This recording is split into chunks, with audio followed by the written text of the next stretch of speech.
శ్రీ శ్రీ శ్రీ త్రిదండి శ్రీమన్నారాయణ రామానుజ చిన్నజీర స్వామి వారు పాదవకములకు నమస్కారం.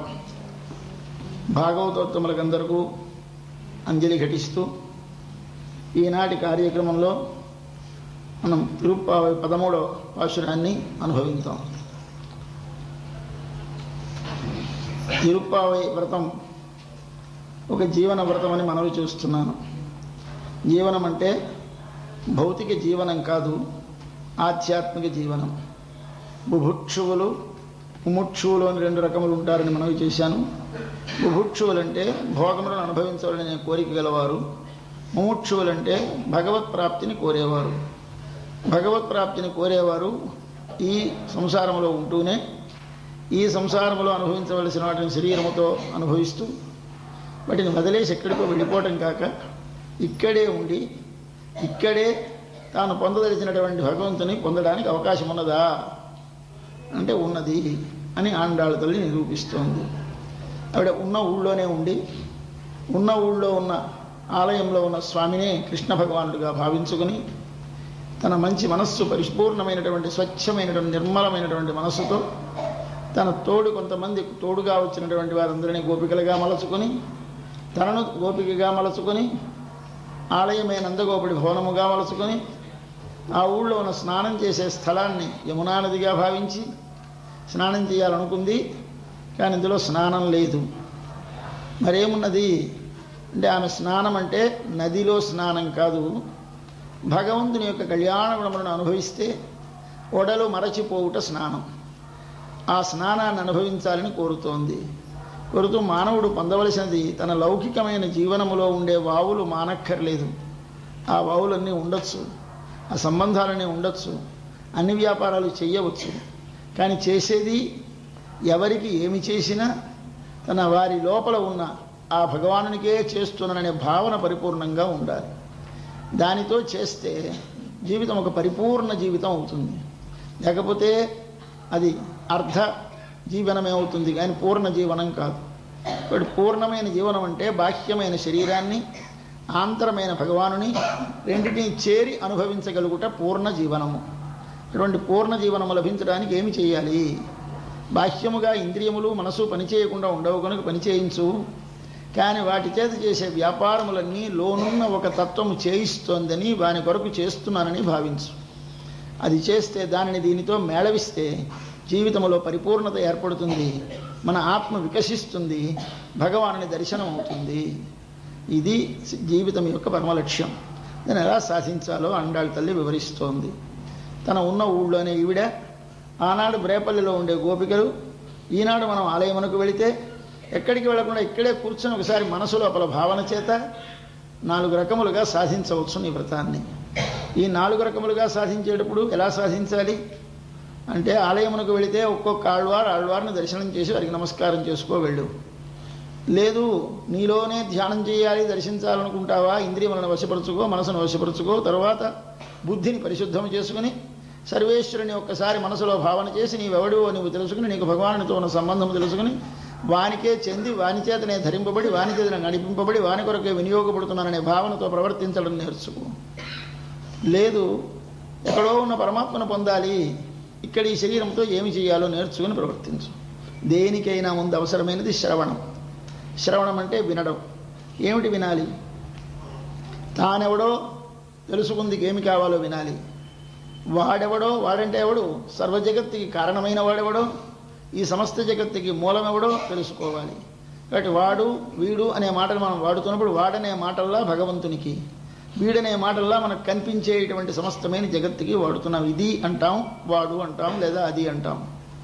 ఆ రెంటినీ తెలియటం పేరే ఆత్మస్వరూప జ్ఞానం, భగవత్ స్వరూప జ్ఞానం అంటారు. ఆత్మస్వరూప జ్ఞానం అంటే తానెవడో తానెరుంగుట. ఎవరికి తెలియదు తానెవడో? తెలుసును. ఏమి తెలుసును? లోపల ఉన్న జీవుని స్వరూపము తెలియదు, బాహ్యమైన శరీర స్వరూపము తెలుసును. ఇప్పుడు శరీరము నేననుకోవడం చేత నాకు తెలుసును అనుకుంటున్నాం, కానీ శరీరము కంటే వేరైన నేను అనబడేటువంటి వస్తువు ఒకటి లోపల ఉన్నది. అది జ్ఞానము కలది, ఆనందము కలది, నిత్యమైనది, నశించనిది. అట్టిది భగవంతునికే చెంది భగవంతుని చేతనే ధరింపబడి నియమింపబడి ప్రవర్తిస్తోందనే జ్ఞానం నీకు కలిగితే నీవు ఆత్మస్వరూప జ్ఞానం కలవాడివి. ఇది కలగడానికి బయటున్న శరీరం అనే పొర యొక్క పట్టు వదలాలి. అది వదలడం కోసమని 10 రోజులు సాధన. ఈ 10 రోజుల సాధనలో మొదటిది శ్రవణం. శ్రవణం అంటే వినుట. ఏమి నీ స్వరూపము పెద్దలు చెబుతారు, విను బాగా శ్రద్ధగా. ఏవి వినాలి? ఉపనిషత్తులు, వేదములు, వాటి అర్థములను వివరిస్తూ ఉంటే విను. రెండవది 2 రోజులు విన్న తర్వాత అప్పుడు 3వ నాడు ఇది 2 రోజులు విన్నదో ఏమి కలిగింది ఒకసారి నీవు ఆత్మపరిశీలనం చేసుకో. ఏమిటి కలగాలి? నీ లోపల ఒక నైర్మల్యం కలగాలి. ఇంతవరకు అంటే నా మలినము వదిలిందో లేదో చూసుకో. ఏమిటి మలినము? శరీరముతో సంపర్కం ఏది చూసినా నేను అనిపిస్తోంది. ఏది నువ్వు చేస్తున్నా శరీరంతో చేసే పని నేను చేస్తున్నాను అనిపిస్తోందా లేదా? తగ్గుతోందా లోపల? ఇది ఎందువల్ల కలుగుతోంది? రజోగుణ తమో గుణాల వల్ల కలుగుతోంది. ఆ రజోగుణ తమో గుణముల యొక్క పట్టు ఈ శ్రవణం బాగా వంట పడితే తగ్గుతుంది. కొంత తగ్గితే చాలదు, పూర్తిగా వదలి ఒకసారి దాని మీద పరిపూర్ణమైనటువంటి జ్ఞానం కలగాలి. ముందు కర్మ చేయాలి. కర్మ చేస్తే అంతఃకరణం పరిశుద్ధమవుతుంది. పరిశుద్ధమైతే అప్పుడు ఆత్మస్వరూపం నీవు ఎవడో నీకు తెలియడానికి తగిన మనసుకి శుభ్రత ఏర్పడుతుంది. శుభ్రత అంటే అద్దంలో ముఖం చూసుకోవాలి అంటే పట్టిన దుమ్మెలా తుడవాలో యథా ఆదర్శో మలేనచా అని భగవద్గీతలో అద్దానికి మలినం పట్టినట్టు ఇదం ఈ జ్ఞానం ఉందే దేనితో ఆవరింపబడింది? జ్ఞానినో నిత్యవైరినా. జ్ఞానికి జ్ఞానమునకు ఎప్పుడు నిత్యవైరి అయినటువంటి కామం అనే దానితో ఆవరింపబడి ఉన్నది. అది వదలాలి. వదలడానికి ఏమి చేయాలి? దానికి నీవు ఒక్కసారి మననము చేయాలి. విన్నది వినువురుకోవడం కాదు, విన్నదాన్ని లోపల మననము చేయాలి. మొదటి 2 పాశురములలో శ్రవణం చేశాం. తర్వాత ఒక పాశురములో ఆత్మ పరిశుద్ధమైనదో లేదో కొంచెం పరిశీలించుకున్నాం. తూర్పు తెల్లవారుతోందని చెప్పింది తల్లి. తర్వాత పాశురాలు 4 పాశురాలలో మన లోపల ఈ మనస్సు సంతతము వానినే స్మరిస్తూ వాని గురించే ఆలోచిస్తూ ఈ శరీరము కంటే నేను వేరు, నేను భగవంతునికి చెందినవాడని ఈ భావన కలగాలి. దీని పేరు స్థిత ప్రజ్ఞావస్థ అంటుంది భగవద్గీత. ఈ స్థిత ప్రజ్ఞావస్థ పేరు మననం. ఇది 4 దశలుగా ఉంది కాబట్టి 4 పాశురాలలో 4 పిల్లలని మేల్కొలిపారు. మొదటి నాడు అద్దాల మేడలో పడుకున్న పిల్లని, 2వ నాడు గాఢ కుంభకర్ణుల్లో నిద్రపోతున్న పిల్లని, 3వ నాడు కేవలంగా తన దూడలని ఆవుల్ని గేదెల్ని వదిలేసి వాటిని ఆవులన్నింటినీ పాలు పిండే వాడి పిల్లని, 4వ నాడు గేదెల పాలు కారిపోతుంటే వదిలేసి కృష్ణుడితో తిరుగుతున్న వాడి చెల్లెల్ని. ఇది ఒక వరస కథ. ఈ కథంతలో ఏముంటుంది మనకి? స్థిత ప్రజ్ఞావస్థ అంటే మనస్సులో వాడికే చెంది వాడి చేతనే ధరింపబడుతున్నాను కనుక నేను వాడికే ఉపయోగపడాలి. ఈ బాహ్యమైన శరీరముతో నాకు సంబంధం ఉన్నది, కానీ దీనితో సంబంధం నాకు నిత్యమైనది కాదు, శాశ్వతమైనది కాదు. కనుక దీని సంబంధమును తగ్గించుకుందికి లోపలికి వెళ్తాడు. ఆ లోపలికి వెళ్ళే స్థితి పేరు స్థిత ప్రజ్ఞావస్థ అంటారు. ఆ స్థిత ప్రజ్ఞావస్థ కలిగితే ఇప్పుడు ఏమిటి మనకు కలిగింది? జ్ఞాన దశ వచ్చింది. ఈ వెనక నుంచి అప్పుడే 1, 2, 1, 3, 3, 4, 7 పాశురాలు అయినాయి. ఇది అయిన తర్వాత ఇవాళ బయలుదేరాం. ఇవాళ 8, రేపు 9, ఎల్లుండి 10. ఈ 10 రోజులతోటి పూర్తి అయిపోతుంది. అప్పుడు మనం ప్రవేశిస్తాం గురుకులంలో. అంతవరకు గురువు గారి దగ్గరికి వెళ్ళాలనే బుద్ధి పుట్టదు. ఈ 10 రోజులు అయిన తర్వాత అప్పుడు గురుకులమును చేరుతాము. అది 16వ పాశురం. కాబట్టి మొదటి 5 రోజులు ఈ వ్రతం ఎలా చేయాలో, ఎందుకు చేయాలో అవన్నీ కండిషన్స్ చెప్పారు. అవే మనము పాటించవలసిన యమ నియమ ఆసనములు. అక్కడి నుంచి ప్రారంభించి శ్రవణ మననములు చేశాం. శ్రవణ మననములు చేసినప్పుడు ఇప్పుడు చేయవలసింది ఏమిటి? ధ్యానము. ధ్యానం అంటే ఏమి? తనకు దేనితో సంబంధమును తెలిసినదో, తనతో సంబంధము కలిగి తనను లోపల ఉండి నడిపిస్తున్న తత్వాన్ని సంతతము ఎడతెగక ప్రేమతో స్మరించుట. ఆ స్మరణము సాగితే, ఆ స్మరణము ప్రీతితో సాగితే ఎదరగా స్వచ్ఛముగా కంటితో చూస్తే కనిపించినట్టు లోపల కనిపిస్తుంది. అది ఎక్కడ చెయ్యాలి? అది బాహ్యమైనటువంటి కొన్ని రూపములలో భగవానుడు సన్నిధానం చేసి ఉంటాడు. వాటిని ఆలంబనము చేసే చెయ్యి. లేదు నీ లోపల భగవానుడు దహనంలో ఉన్నాడు, వారిని ఆలంబనముగా చేసుకొచ్చి. ఎక్కడున్నాడు? బయట ప్రత్యక్షముగా కనిపించే అంతరిక్షములో ఉన్న సూర్యభగవానుడిలో ఉన్నాడు. అడుగు ఎదురుగా కనిపిస్తున్నాడు కదా అని ఈశావాస్య ఉపనిషత్తు అనే ఉపనిషత్తులో 2 చోట్ల చేయమని చూపించింది. ఒకటి అగ్నిహోత్రములో చేయి, నీకు భూమి యందు ఉన్నది. 2 సూర్యభగవానుడిలో చేయి, ఎదురుగా కనిపిస్తుంది. ఇప్పుడు సూర్యుడు నీకు కనిపిస్తున్నాడు. అయినా నీకు అందుబాటులో ఉన్న ఒక మహత్తరమైన భగవత్తత్వం. దానిని చూసినప్పుడు నీవేమని ధ్యానం చేయాలి? దాని లోపల ఉన్న పురుషుణ్ణి ధ్యానం చేయాలి. చూసినప్పుడు నీవేమని ధ్యానం చేయాలి? దాని లోపల ఉన్న పురుషుణ్ణి ధ్యానం చేయాలి. అని ఛాందోగ్యోపనిషత్తులో అంతరాదిత్య విద్య అనే దానిలో చెప్పబడి ఉన్నది. ఆ సూర్యమండలాంతర్వర్తి అయిన పురుషుని ఉపాసన చేయమని చెప్పింది. దానిని ఉపాసన చేస్తే ఏమవుతుంది? ఆ ఉపాసన చేస్తే అందులో ఉన్న పురుషుడు నీకు స్వచ్ఛముగా దర్శనమైతే ఆ పురుషునిలో ఉన్నటువంటి సౌందర్యము నీ ఆత్మకు ఉంటుంది. ఆ పురుషునిలో ఏముంటుంది? ఉత్ అని ఆయన పేరు. ఉత్ అంటే అన్నిటి నుండి బయటికి లేచి ఉంటాడు, చీకటి ఆయనను ఆవరించదు. చీకటి అంటకుండా బయటికి లేచిన వాడు కనుక ఆయన పేరు ఉత్తని పేరు పెట్టారు, సూర్యమండలంలో ఉన్నవాడు. అదే మనకి ఉదయించును అస్తమించును, ఉత్ అయించును కలిపితే ఉదయించునైంది. ఉత్ అంటే ఏమిటి? అన్నిటినీ త్రొక్కేసి పైకి లేచాడు కనుక ఆయన పేరు ఉతు. ఆ ఉత్ అనేవాడు ఎక్కడున్నాడు? అక్కడున్నాడు. ఆయన ఎలాగుంటాడు? తామర పువ్వులు పోలిన నేత్రములు కలిగి ఉంటాడు, బంగారు కాంతులు కలిగి ఉంటాడు. అటువంటి దివ్య తేజోవిరాజితుడై దివ్యమైనటువంటి మనము కావాలని కోరుకునే బంగారము కంటే కావాలనిపించేటువంటి ఒక మూర్తి. అటువంటి మూర్తి అక్కడ ఉన్నది. దానిని ఒకసారి ప్రేమతో స్మరించండి. అలా ఎదరగా చూస్తూ దాన్ని మనసు లోపల భావిస్తే మన లోపల ఆత్మకి కూడా అటువంటి ఒక కాంతి కలుగుతుంది. కాంతి అంటే బాహ్యమైన శరీరానికి వచ్చే వెలుగు కాదు, లోపల ఆత్మకు ఒక వెలుగు రావాలి. ఆ వెలుగు బయటికి ప్రసరిస్తే దీనికి కూడా వెలుగు వస్తుంది. దానినే బ్రహ్మ తేజస్సు, బ్రహ్మవర్చస్సు, ఆత్మానుసంధానం చేసేవారికి ఉండే ఒక దివ్యమైనటువంటి ఒక స్వరూపం బయటకు వస్తుంది. అట్టి వారికి ఏమి కలుగుతుందిట? సూర్యుని లోపల ఉన్న భగవాను ఉపాసన చేసిన వాడికి కన్ను అందంగా ఉంటుందిట. మన జీరస్వామి వారి కళ్ళు చూడండి, చూస్తుంటే ఏమిటో అలా చూస్తుంటే ఏమి నేత్ర సౌందర్యం అనిపిస్తుంది. ఏమిటి నేత్ర సౌందర్యం? మన రామచంద్రుడికి ఏమిటి నేత్ర సౌందర్యమే. ఆయన కళ్ళే చాలా అందం. ఇంచేత ఆయన పుట్టిందే సూర్యవంశంలో, ఆయన చేసింది గాయత్రి మంత్ర ఉపాసన. కాబట్టి ఆయనకి కళ్ళందమే, మన జీరస్వామికి కళ్ళందమే, ఇవాళ పిల్లకి కళ్ళందమే. మంచి అందమైన కళ్ళు గల పిల్ల.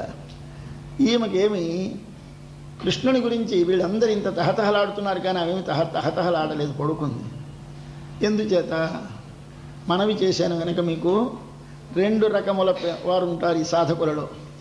ఒక రకము వారు భగవానుడు స్వప్రయత్నముచే పొందగలిగిన వాడు కాడు. ఎందుచేత ఆయనే మనను పొందించుకున్నవాడు, కానీ మనము వారిని పొందడం ఏమిటి? ఎక్కడ పొందుతావు? ఎక్కడున్నాడు? అంతటా ఉన్నాడు. అంతటా ఉన్నవాడిని ఎలా పొందడం? పొందడానికి ఏమి కావాలి? వాడే మనకి తగలాలి. గాలి తనంత తాను వస్తే మనకి తగులుతుంది, కానీ మనము గాలి కోసం ఎంత దూరం వెళితే గాలి ఎక్కడ దొరుకుతుంది? దొరకదు. ఇక్కడికే రావాలి గాలి. అలాగే మనం కూడా ఒక్కసారి ఏం చేస్తున్నాం? మనం రాకుండా కిటికీ తలుపులు వేసేస్తున్నాం, వేసేసి లోపల కూర్చుంటాం. గాలి లేదండి, గాలి లేదండి, తియ్యి వస్తుంది.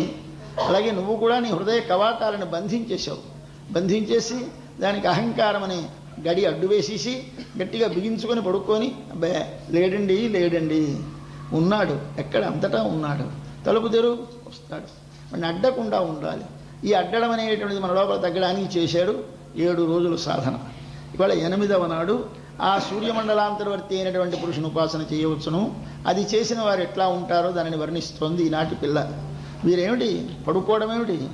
భగవంతుని ప్రయత్నము చేత భగవంతుని పొందవలనే కానీ నా ప్రయత్నము చేత కాదు అని ఎరుగుట పడుకొనుట. అంతేగాని నిద్రపోవడం కాదు. మన నిద్ర కాదు. మనము భగవంతుని పొందుతామా, భగవంతుడు మనని పొందుతాడా అనే 2 వికల్పాలు చెప్పి స్వగత స్వీకారము, పరగత స్వీకారము అంటారు. స్వగత అంటే తాను, స్వీకారం అంటే స్వీకరించుట, పొందుట. స్వగతము తన యందే అధీనమై ఉన్నది అని కొందరు అనుకుంటారు. వారు ఏం చేస్తారు? కర్మ ఆచరిస్తారు. అంతఃకరణానికి నైర్మల్యం కలుగుతుంది. తర్వాత ఆత్మస్వరూప జ్ఞానాన్ని ఆర్జిస్తారు. ఆత్మస్వరూపం తెలుస్తుంది. తెలిసిన తర్వాత భగవంతునితో సంబంధం తెలిసి ప్రేమిస్తారు. ప్రేమించి ధ్యానం చేస్తారు. చేసి వీరి సాధనలో వెళతారు. వీరికి భక్తి ఏమిటి? ఒక సాధన. దీనిని పేరు సాధన భక్తి అంటారు. సాధన భక్తి అంటే భగవంతుణ్ణి పొందడానికి సాధనముగా భక్తిని ఆశ్రయించారు వారు. మరికొందరు భక్తి సాధనమేమిటి? అదే సాధ్యం. అంతకంటే మరొకటేం సాధింపబడేది లేదు. ఏమిటి కావాలి నీకు? ఆయన మనని ప్రేమించడం కావాలి. ఆయన మనని ప్రేమించడానికి ఏమిటి? ఆయన ప్రేమించేవాడు, సంబంధం ఉన్నవాడని తెలిస్తే నువ్వు ప్రేమిస్తావు. ఈ ప్రేమ ఎందుకండి? ప్రేమ కోసమే. ప్రేమకి ప్రయోజనం అంటూ ఉండదు. ప్రేమ కారణమేమి, ప్రేమ ఫలమేమి అంటే అది ప్రేమ కాదన్నారు. ప్రేమకి కారణమేమి అని అడగకూడదు, ప్రేమకు ఫలమేమి అని అడగకూడదు. అది నిజమైన ప్రేమ అయితే కారణం ఉండదు, ఫలం ఉండదు. కాబట్టి కారణము లేని, ఫలము లేని ఒక స్వచ్ఛమైన ప్రేమ స్వరూపం భక్తి. ఆ భక్తికి ఫలమే ఉండదు. ఆ ప్రేమే ఫలం. అది ఎలా వచ్చింది నాకు తెలియదు. మనకి ప్రేమ ఎలా కలిగిందో తెలుసునా తెలియదు. ఏమిటి చేయాలి దానికి?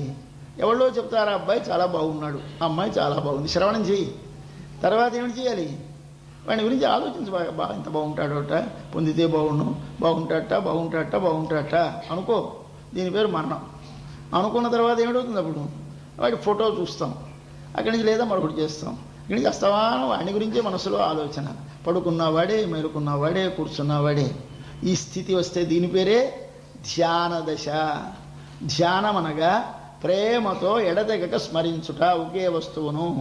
ఆ ఎడతెగక ఒకే వస్తువును స్మరించుట సాగితే నీకు ఆ రూపమే నీ లోపల సంతతము మెదలుతూ ఉండడం చేత వారికి కంటి యొక్క అందం వస్తుంది. కన్నంటే జ్ఞానము, కాలంటే నడువడి. నడువడి అందంగా ఉండాలి. అంటే స్త్రీకి ఏమిటి బాగుండాలి? నడక అందంగా ఉండాలి. కాస్త వంకర నడక ఉంటే పిల్లని పురుషుడు నచ్చడు. కన్ను బాగులేకపోతే పురుషుడు నచ్చడు. ఏమిటి బాగుండాలి? నడక బాగుండాలి, కన్ను బాగుండాలి. బాహ్యముగా ఆంతరముగా జ్ఞానం ఉండాలి, నడువడి ఉండాలి. ఆత్మకి ఉంటే భగవానుడు ఆమెను కోరి స్వీకరిస్తాడు. అంచేత అటువంటి ఒక జ్ఞాన పరిపూర్ణము కలిగినటువంటి పిల్ల కనుక మీకు తెలుసు నేనెవరు? నేను స్వామికి చెందిన సొత్తును. మన ఉంగరం చేతిలోది జారి మురికిలో పడిపోయింది. ఉంగరం అచేతనము కనుక ఏమనుకోదు. కానీ అదే కానీ మనమే తెలివి ఉన్న పసిపిల్లడో ఎవరో ఒకటి దానిలో పెడితే ఓ ఓ ఓమని ఏడవడు, ఏడుస్తాడు. అయితే ఎవరు తీస్తారు? ఎవరి పిల్లడో వారే వచ్చి తీస్తారు. ఎవరో పడిపోయినారండి, ఎవరో పడిపోయినా మన అనౌన్స్మెంటే చేస్తాం తప్ప తీయం. మరెవరు చేస్తారు? అసలు వాడు వచ్చి తీస్తాడు. అలాగే మనం కూడా ఏం చేయాలి? వాడి వస్తువు మనం పడిపోయినాం బురదలో. మనం ఏం చేయాలి? వెంటనే ఏం చేయట్లేదు, ఏడిస్తే చాలు. సీతమ్మ తల్లి రాముడితో విడిపోయి లంకలో ఏమిటి చేసింది? ఏడుస్తూ కూర్చుంది అంతే.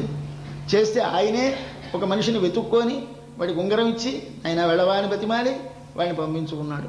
అలాగే మనం కానీ గట్టిగా తీవ్రంగా ఏడిస్తే స్వామి పంపిస్తాడు. తన వస్తువుని కాపాడుకునే బాధ్యత తనది అని నువ్వు గుర్తించాలి. గుర్తించకపోతే నువ్వేమిటి చేస్తావు? అక్కడి నుంచి రోజు ప్రయత్నమే. సముద్రం ఎలా దాటుతాను, సముద్రం దాటగలనా, ఎవడైనా అబ్బాయి నువ్వు సాయం చేస్తావా? ఈ రాక్షసుని అడిగితే వాడు సాయం చేస్తారా? చేయరంతా మన చుట్టూ ఉన్న వాళ్ళు రాక్షసులే, ఎవడు సాయం చేయరు. ఒక్కళ్ళ ఉన్నాం, ఈ ఒక్కళ్ళు దాటాలి లంక. రాముడికి దూరం అయిపోయినాం, రావణాసురుడు బంధించాడు, 100 యోజనాల సముద్రం అడ్డాం. ఇది మన జీవితం. ఇప్పుడు ఇక్కడ ఉన్నాం. ఇప్పుడు పొందడానికి ఏమిటి చేయాలి? నువ్వు సీతమ్మ చేసింది చెయ్యి. ఏమిటి సీతమ్మ చేసింది? తపస్సు చేసింది. ఏమిటో తపస్సు? ఏడుపనే తపస్సు. మనం ఏమిటి చేయాలి? కావాలి స్వామి, నిన్ను ఎప్పుడు పొందుతాను?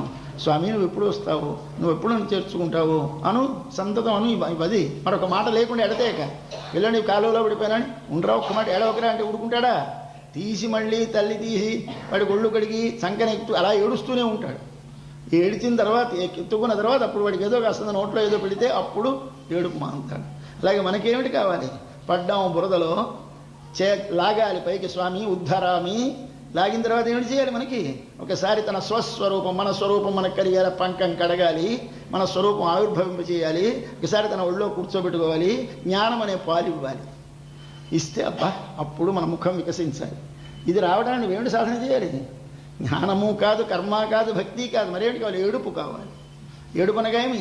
ఆర్తితో నేను నీకే చెందినవాడను తండ్రి, నీవే నాకు రక్షకుడు అని వెళ్ళాలి. ఇది భక్తి కాదు. మరేమిటి దీని పేరు? నీవే అనుట. ఈ నీవే అనుటకు పేరేమిటి? ప్రపత్తి. దీనికి శరణాగతి. ఇందాకటిది భక్తి, ఇది ప్రపత్తి లేక శరణాగతి. శరణాగతి ప్రపత్తి అంటే అర్థం ఏంటి? నీవే ఉపాయము, నీవే రక్షించువాడవు అనుకొనుట. కాబట్టి ఏమిటి చేసింది సీతమ్మ? ఏమీ చేయలేదు. రాముణ్ణే సంతతము చూసింది. రామా నువ్వే నువ్వే నువ్వే అనుకుంటోంది. అది మనము చేసేటువంటి ధ్యానము. ఈ ధ్యానము ఏమిటి చేస్తుంది నీకు? ఈ ధ్యానం కేవలముగా ఉపాయము కాదు. ఇలా ఎప్పుడు కలిసిన తర్వాత తలమా? కలిసిన తర్వాత తలుస్తాం, కలియక ముందు తలుస్తాం. తలంపు అనేది ఒక దానిని పొందించిన తర్వాత ఆగిపోయేది కాదు. అలా తర్వాత కూడా సాగుతూనే ఉంటుంది ప్రేమతో తలంచడం. కాబట్టి ఇది ముందు ఉండేది, తరువాత ఉండేది. అయితే భగవంతుణ్ణి ఉపాయమని నమ్మి ఇతరమైనవేవి ఉపాయములు కావంటే దాని పేరు మనము ఉపాసన. అదే భక్తి, అదే ప్రపత్తి, శరణాగతి, ఇవన్నీ కలిపి ఒక ముద్ద చేసి మనకి మన వాళ్ళు అన్నీ కలిపేశారు. కానీ సాధనమా లేక అది భగవానుడా 2. ఈ భక్తి చేత భగవంతుడిని పొందుతావా, భగవంతుడే నిన్ను పొందించుకోవాలా? 2 మాటలు అడిగినప్పుడు సమాధానం చెప్పాలి. నీ భక్తి చేత నువ్వు పొందుతావా? పొందలేని అనకపోతే వదిలేస్తాడు, ఊరుకుంటాడు, వాడే వస్తాడు, ఏం నష్టం. ఎందుకంటే వాడికి ముందు సాధనం ఏదో ఒకటి ఉందన్నమాట, ఎడవలేదు. వాడు ఇక్కడ పడ్డాడు, హాయిగా ఉన్నాడు అనుకోండి, కాలువలో బురదలోను ఉంటే ఏమిటి చేస్తాం? ఏమి తీయం, ఎందుకు తీస్తాం? ఎవరు తీయరు. అయితే ఎప్పుడు ఏడిచాడో అప్పుడు ఏమిటి చేస్తాడు? మరొక దిక్కు లేదు, వాడే ఉపాయం అన్నాడు కనుక తీశాడు. మనం ఏమిటి చేయాలి? వాడి వస్తువుని గుర్తించి దీనిలో పడి ఒక్కసారి రోధించాలి. రోధించడం అంటే ఆర్తితో ప్రార్థించాలి. కాబట్టి త్వమేవా, నీవే నాకు శరణము, నాకు వేరొక ఉపాయము లేదు అని ప్రార్థనామతి, ప్రార్థించడము దాని పేరు. అది చెయ్యాలి. అది చేస్తున్నారు, చేశారు. చేస్తే ఏమొస్తుంది? భగవంతుడు మనకి దర్శనమిస్తాడు. ఇవ్వగానే ఏమవుతుంది? నీ కంటికి అందం వస్తుంది. ఆ అందం వచ్చిన పిల్లని ఇవాళ లేపడం మానేస్తున్నారు, ఈవిడిని లేపుతున్నారు. ఈవిడేమిటి చేస్తుంది? లోపల పడుకుంది, తన లేచి వీధిలోకి రాదు, ఆయనే వస్తాడు ధైర్యంగా పడుకుందని. ఒక విచిత్రమైనటువంటి మన ఆధ్యాత్మిక సాధన క్రమములో తన ఉపాయమనే బుద్ధి వదిలేసి వాడే ఉపాయమనే బుద్ధిని కలిగి ఉండి తాను ఉండుట అనేటువంటి స్థితిని నిద్రగా వర్ణిస్తారు ఇవాళ రేపు. ఈ నిద్రలో ఇవాళ కంటే మరో మెట్టు పైకి వెళ్ళి రేపు పైనుండేదానిని కాకుండా లోనుండేదానినే ప్రార్థిస్తుంది. ఇవాళ పైనుండేదానిని ప్రార్థిస్తుంది. పైనుండేవాడెవడు? సూర్య భగవానుడు. లోనుండేవాడేవో ఎవడు? వాడే ఇక్కడున్నాడు, దహరమని ఈ లోపల ఉంటాడు. కాబట్టి రేపేమో లోపలి వాణిని పిలుచుట, ఇవాళ బయట నుండి లోపల పడుకున్న వాణిని పిలుచుట. కాబట్టి 2 విధములైనటువంటి ఉపాసనలు అంటారు వీటిని. దీనినే భక్తి అంటారు, దీనినే ధ్యానం అంటారు. ఇది చేస్తే ప్రత్యక్షంగా కనిపిస్తుందని చెప్తారు. అటువంటి ఒక ఉపాసన క్రమంలో ధ్యానం అనే దాన్ని శ్రవణమై మననమై ధ్యానములో ఒక భాగాన్ని ఈ రోజున మనకు వివరిస్తున్నారు. దీనిలో మనము ఈ భక్తి ప్రపత్తి అని 2 మాటలు మీకు జ్ఞాపకం ఉండాలి. వచ్చునందరికీ తెలుసును, వాటికి అర్థం తెలియాలి. భక్తి అంటే ఏమిటి అంటే ప్రేమతో ఒకే వస్తువును ఎడతెగక స్మరించుట. ఎంతవరకు? కంటితో చూచినట్లు కనిపించునంత వరకు. కాబట్టి ఆత్మావా అరే ద్రష్టవ్య శ్రోతవ్య మంతవ్య నిదిధ్యాసితవ్య. ఆత్మని ముందుగా శ్రోతవ్య, విను, విన్న తర్వాత మననము చేయి, మననము చేసిన తర్వాత ధ్యానము చేయి. ఎంతవరకు? ద్రష్టవ్య, కనపడేటంత వరకు చేయి. స్పష్టంగా నీకు కనపడాలి, అంతవరకు చేయి. అయితే మనం ఇలా ధ్యానం చేస్తే కనిపించేస్తాడా అంటే మరికొంచెం ముందుకు వెళ్ళిన తర్వాత అన్నది ఉపనిషత్తు. ఇంత చెప్పి నాయమాత్మా ప్రవచనే నలభ్య. అయ్యా భగవంతుడు నీవేదో మననం చేస్తే లభిస్తాడనుకుంటావేమో. ప్రవచనం అంటే మననం. ప్రవచనం చేస్తారంటే అర్థం ఏమిటంటే అర్థం వారు మన కోసం చేయరు ప్రవచనం, వారు లోపల దానిని మననము చేసుకున్నట్టే ప్రవచనం. కాబట్టి మననము బాగా చేస్తే కానీ ప్రవచనము రాదు. ప్రవచనం అంటే దానిని వాళ్ళు లోపల పరిపూర్ణముగా అనుభవించి ఆ అనుభవించిన దానిని బయటికి వదులుతాడు. కానీ అలా ఏదో సుఖం చిలక పలికినట్టు పలికితే అది ప్రవచనం కాదు, అది మరేదో అవుతుంది. ప్రవచనం అనగా మననము. మననము చేత లభించడు. అయితే మరి దేని చేత? నా మేధయా, నేను బాగా ధ్యానము చేయగలను, సంతతము దానినే స్మరిస్తాను, లభిస్తాడా? లభించడు.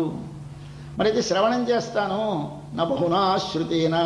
ఇది ఉపనిషత్తే. ఇందాక ఏం చెప్పింది? శ్రోతవ్య మంతవ్య నిధిధ్యాసితవ్య. శ్రవణము చేయి, మననము చేయి, ధ్యానము చేయనది. ఇప్పుడు ఏమిటంటే శ్రవణము చేసినా లభించడు, మననము చేసినా లభించడు, ధ్యానం చేసినా లభించడు. మరేమిటి? పరస్పర విరుద్ధం. అంటే అప్పుడు చెప్తోంది ఎలా లభిస్తాయండి? యమే ఏష వృణుతే తేన లభ్య. ఎవరినైతే వాడు ప్రేమిస్తాడో వాడికి లభిస్తాడు. ఆయన మనను ప్రేమిస్తే ష్యూర్ తప్పకుండా లభిస్తాడు. మనం ఆయనను ప్రేమిస్తే డౌట్, ఏమో లభిస్తే లభించవచ్చు, లభించకపోతే లభించకపోవచ్చు. ఆయన కూడా అనుకూలంగా ఉందనుకోండి రా అంటాడు, అనుకూలంగా లేదనుకోండి వెళ్ళిపో అంటాడు. ఆయనే మనల్ని ప్రేమించాడు అనుకోండి, ఆయనే మన తలుపు తట్టుకొని మన ఇంట్లోకి వస్తాడు.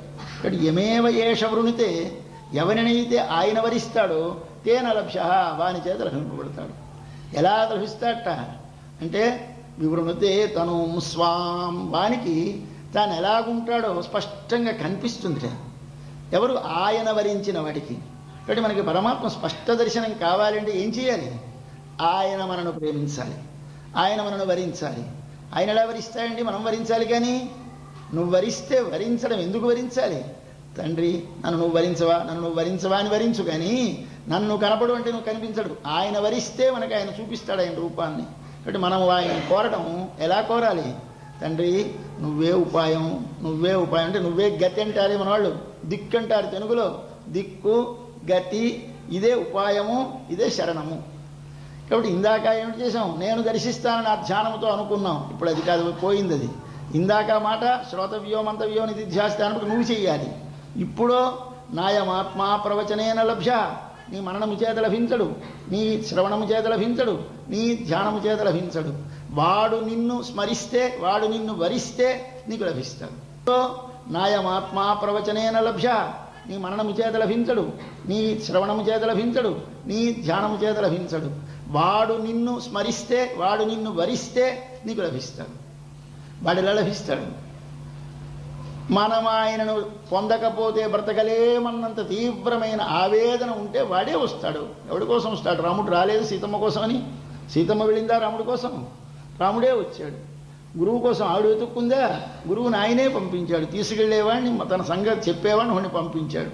ఈవిడ సంగతి మళ్ళీ చెప్పేవాడిని తన దగ్గరికి తెప్పించుకున్నాడు. తర్వాత తానే బయలుదేరాడు. అందరి కాళ్ళు పట్టుకున్నాడు. సముద్రానికి సేతువు కట్టుకు. ఎంత కష్టపడ్డాడు నా తండ్రి! ఎందుకు కష్టపడ్డాడు? అల్లావిడ తన పొందితే కానీ బ్రతకలేని మరో దిక్కు లేదని కూర్చుంది కనుక. ఇక్కడ యమేవ ఏష వృణుతే తేన లభ్య, ఎవరిని వాడు వరిస్తాడో వాడికి లభిస్తాడు. దానికి నువ్వేమిటి చేయాలి? వాడే తప్ప మరొకటి లేదని దృఢముగా నిలిచి ఉండాలి. ఇది చాలా అవసరం. దీనికి ఏమిటి ఉండాలి? పూర్వం ముందు దృఢమైన నమ్మకం ఉండాలి.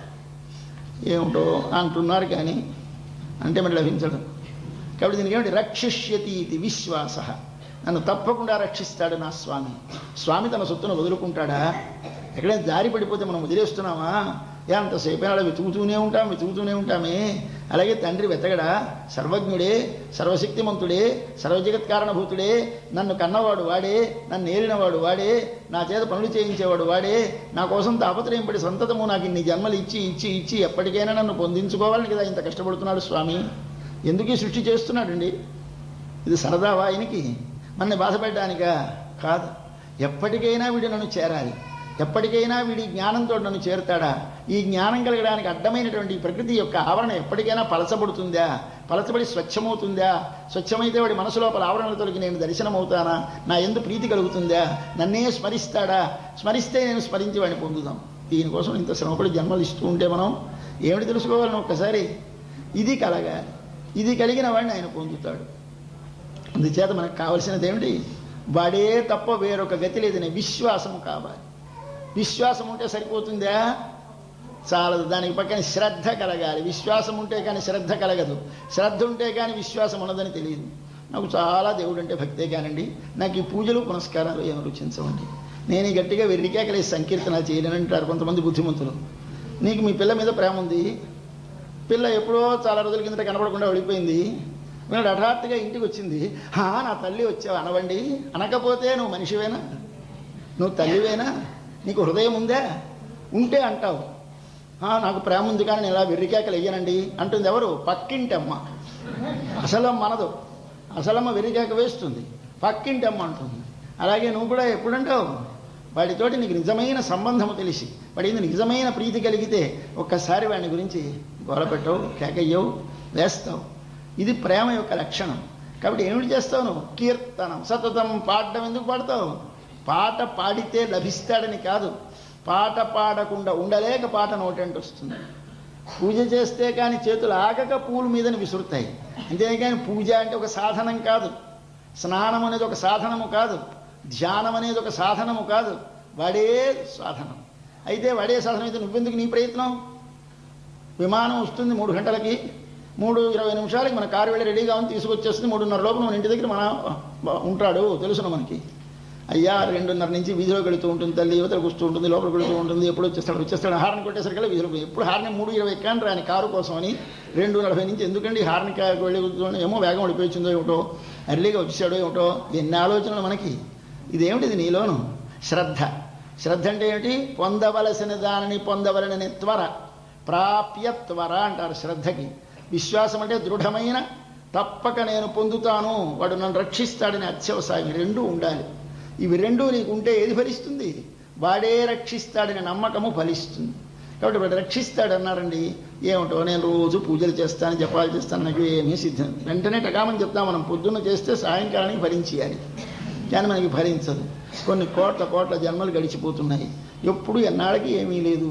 ఏమి తిరుపతి వెళ్ళొస్తున్నామని ఏం ఫలించలేదండి, నన్ను ఏదో జపం చేయమన్నారు కానీ ఏమి ఫలించలేదండి, ఎవరికైనా చెప్పండి సుందరకాండ పారాయణ చేయండి చేశానంటే 2 సార్లు ఫలించలేదండి. అంటే ఫలిస్తుందో లేదో అని చేస్తూ ఉంటాడు. అదే దృష్టి తప్ప ఇల్లు దీని మీద విశ్వాసం కాదు.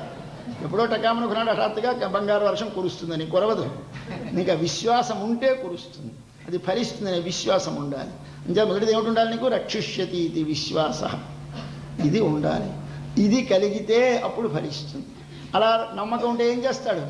తాను ప్రయత్నం అనేది వాడికి ఉండదు, వాడే నమ్మి అలా ఉంటాడు. అది ఈనాటి పిల్ల. లోపల పడుకుంది కదలదు మెదలదు. ఆవిడ్ని లేపుతున్నారు ఇవాళ మన పిల్లలు. ఈవిడెవరు? ఆ నేత్ర సౌందర్యము గల పిల్ల. నేత్ర సౌందర్యం అంటే ఏమి? జ్ఞాన సౌందర్యము గల పిల్ల. జ్ఞానం అంటే ఏమి? తానెవడో ఆయనెవడో తనకు ఆయనతో ఉన్న సంబంధమేమో తెలిసిన పిల్ల. అటువంటి పిల్లని ఇవాళ మేలుకొలుపుతున్నారు. రేపుదాం. புள்ளும் சிலும்பினகான் புள்ளின் வாய் கீண்டானை பொல்லாவரக்கனை கிள்ளிக் களைந்தானை கீர்த்திமை பாடிப்போய் பிள்ளைகள் எல்லாரும் பாவை களம்புக்கார் வெள்ளி எழுந்து வியாழ முரங்கித்து புள்ளும் சிலும்பினகான் போதரிக் கண்ணினாய் குள்ள குளிர உடைந்து நீராடாதே பள்ளி கிடத்தியோ பாவாய் நீ நன்னாளால் கள்ளம் தவிர்ந்து கலந்து ఏలోరెంబావాయ్. పుళ్ళిన్వాయ్ కీండానై. నేను ఏమి జరిగింది? ఒక విచిత్రమైన వృత్తాంతం నేను జరిగింది. ఏమిటిది?